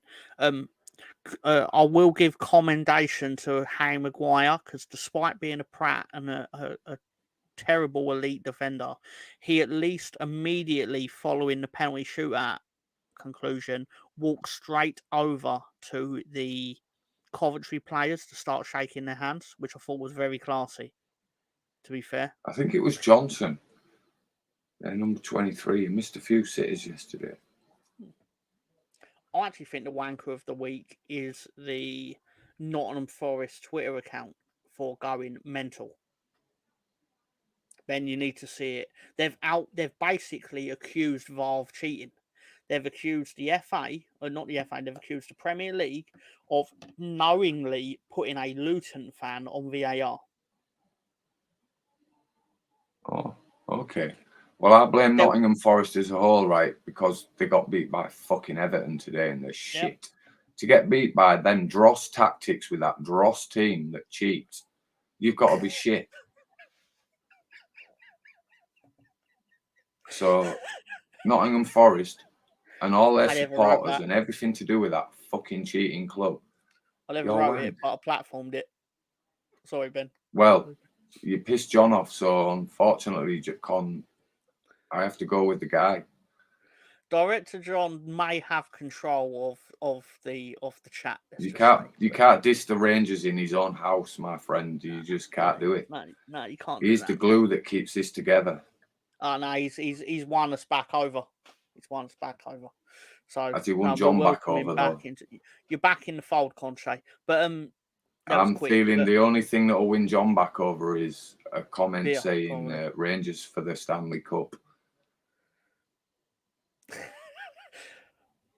Double down. Unwanker of the week, Conche. Sorry, John, it's the truth. I suspect this is going to get undone. He's back to wanker of the week again, isn't he? He's like, oh. Yeah, this is going to get undone real quick. But no, in all seriousness, yeah. But no, my apologies. What we took, Nottingham Forest, yeah. They had 3 Stonewall penalties not given, to which basically Nottingham Forest have accused the Premier League of cheating. 1 second. I'm going to give you wanker of the week. Just bear with me. You've been upgraded, Mr. Conche. Wanker of the week is Mr. B. Sheaf of Coventry City FC for blazing that last penalty over the bar and disappointing us all. Unbelievable. So the only way that he can redeem himself is by putting a hat-trick past Ipswich. Meet me in New Jersey. Come on, man. He talks like he's in the mafia. You don't know that, Con. Is he a New Jersey Devils fan? Oh, Con. Our players already knocked fuck out of you on the ice. There was a 5-on-5. A drink off. Oh, brilliant. But anyway, my apologies. This is by quite some margin our longest show ever, but we will conclude with the Mr. Tom question of the week. I don't know what I covered. The Mr. Tom question of the week.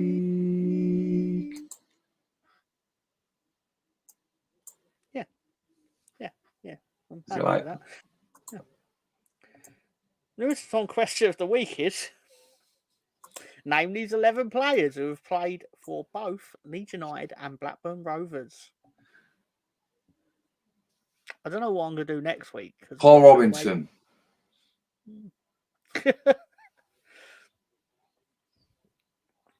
It certainly is, Con. Dominic Matteo. Yep, that's 2 out of 2 of it. 2 of it already. And yeah. David Batty as well. Yeah. Matt Kilgallen. I'm pretty sure that is also correct. Let me Let me find the thing where I sent it. Let me find the cheat sheet that I sent to John. Okay, so Kilgallen, I've seen Warnock. What was It's the not little Brendan. fullback called? It's not Scott Brendan something. Johnson. Scott Arnold. He plays for Tottenham. Did we not have Scott Sellers once? He should be on this list, Scott Sellers. Right, so I'm You're skipping right. He should be BD. on this list. I'm skipping BD and SW. I'll go David Batty. Oh, they've already got SW. It was Stephen Warnock. All right, Stephen Warnock then, yeah. BD. David Batty, correct. David Batty, yeah. Is it Bradley Johnson? Yeah. Bradley Johnson. I'm going JW. I'm feeling right. It's Jason Wilcox. I met him the season before he signed for us at a Bobby Charlton soccer school. KH. I will say KH played for Blackburn in 73 to 79 and then from Leeds from 79 to 84. Oh, so it's not Kuehl Harry then. Right, cool. It's not. It's not. You know, right, forget him for now. Ferdinand, Kuehl and Smith never made my lineup. I'm thinking EHD is a very specific name, so it is. I actually thought the abbreviation would make it even easier because you don't get many footballers with 3 initials. El Hadj Juff. Yep. Right, PD. Paul. Right, halfway there, guys. Paul.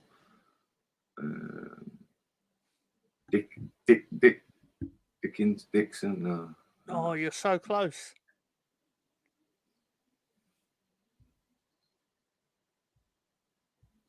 Paul. Oh, it's gone. I was there then, but it's gone. Dick. Mr. Spitter. Not Dickinson. Dixon. Nope. But Dickens. you are very close. You're on the cusp of Dickens. it. Nope. Dick. Yeah. Dick. It's another name for Conche. Oh, I know the answer as well. Oh my god. God, Conche picking a fight with Director John. Come on now. Dickin. I know it's after the watershed. Sorry, sir. Dixon. No, he also played for Man City in the 90s. I'll give you that clue. I know who it is. Paul. What's his fucking name? Dick. Yeah, I know exactly. He scored a few goals for Man City. He was one of their favourites.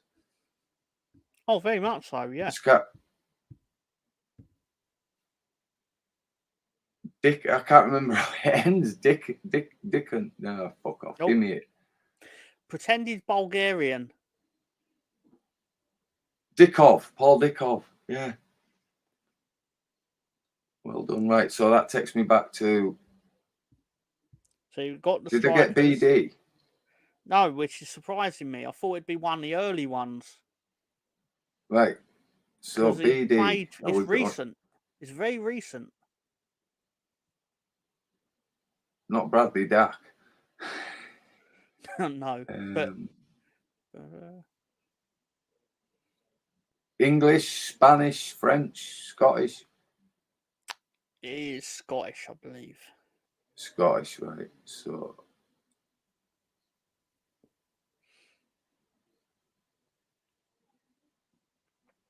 we've got 2 left. Fuck no. BD. Here's a clue on BD. KH. Yeah. He's played in Poland. I think he's had a surprisingly varied football career. Oh, there you go. Barry Douglas, yeah. Barry Douglas. Yeah, he left us to join Blackburn. So give me KH's first name, since he was a 70s Kevin. player. Hart? No, it's not Hart. similar, but Kevin. let me see if there's Bill? any weird facts about him. Oh my, sorry. This is according to his personal life section on Wikipedia. Says in January 2008, this individual was accused of police assault after allegedly slapping a female police officer across the face after urinating in the street. He admitted to the charge and was conditionally discharged for 6 months in order to pay £60 costs.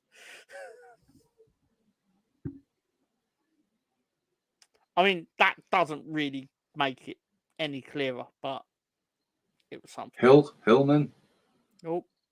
It rhymes with bird. Hurd. Yeah, Kevin Hurd. I like him. And well thank you done, to guys. Director John, who I'm sure couldn't help himself. Who he wanted to know what Paul Dickoff looked like, I'm assuming. Also, thank you, Director John, for taking note of the red players. Yeah. Thank you, John. It's what I would have done. I would have been like, who the hell is that? Personally, in my opinion. Anyway, so that being said, thank you to everyone for supporting the show. And, remiss of me. This was the table, obviously. I don't think we put that up. Obviously, we haven't moved.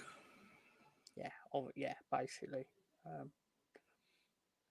I'd like to be in a situation where our points total wasn't visible because of the screen thing. But anyway, that being said,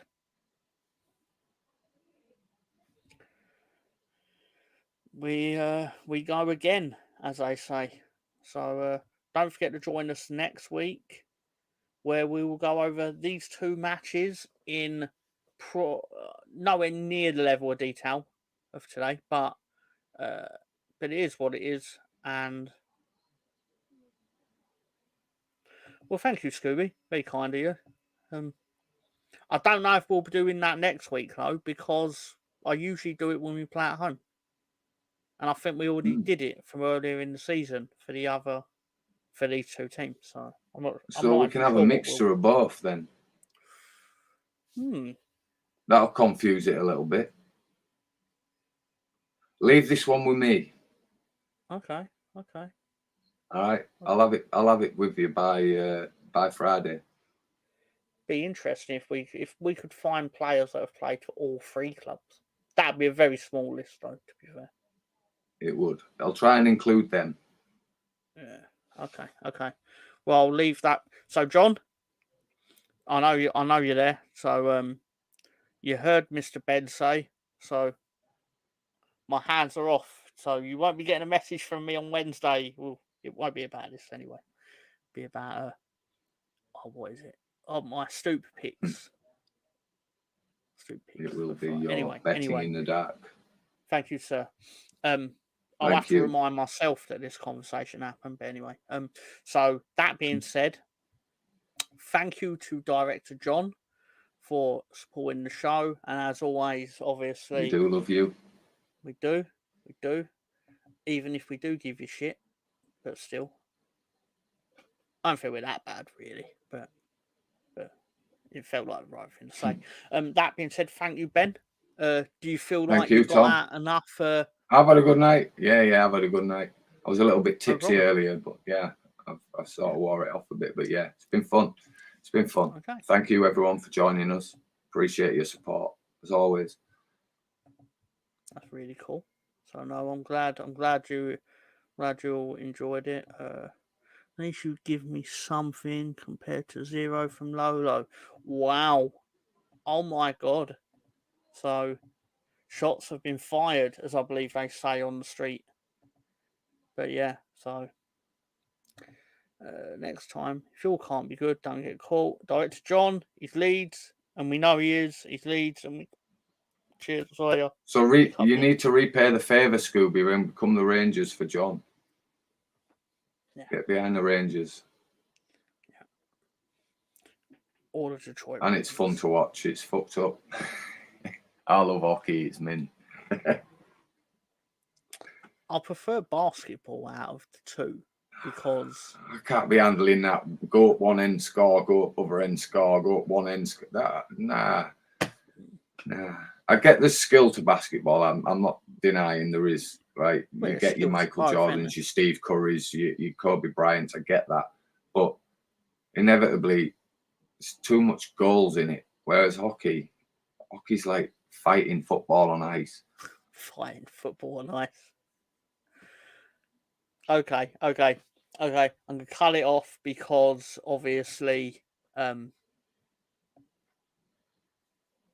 know. So seriously, have a Can't good leave night, on that everyone. note. Really? Fuck, leaving on hockey is boring as shit. I'm gonna do it. Okay. Yeah. No, not that one either. That'll do. Right, we're gonna leave on that one. Jimmy, thank you. Thanks for your support, everyone. Much appreciated. Hope you have a great week, and we'll see you next week. Shit, I'm on the wrong brand. Shit. You're shocking. Oh, I am. I'm the worst.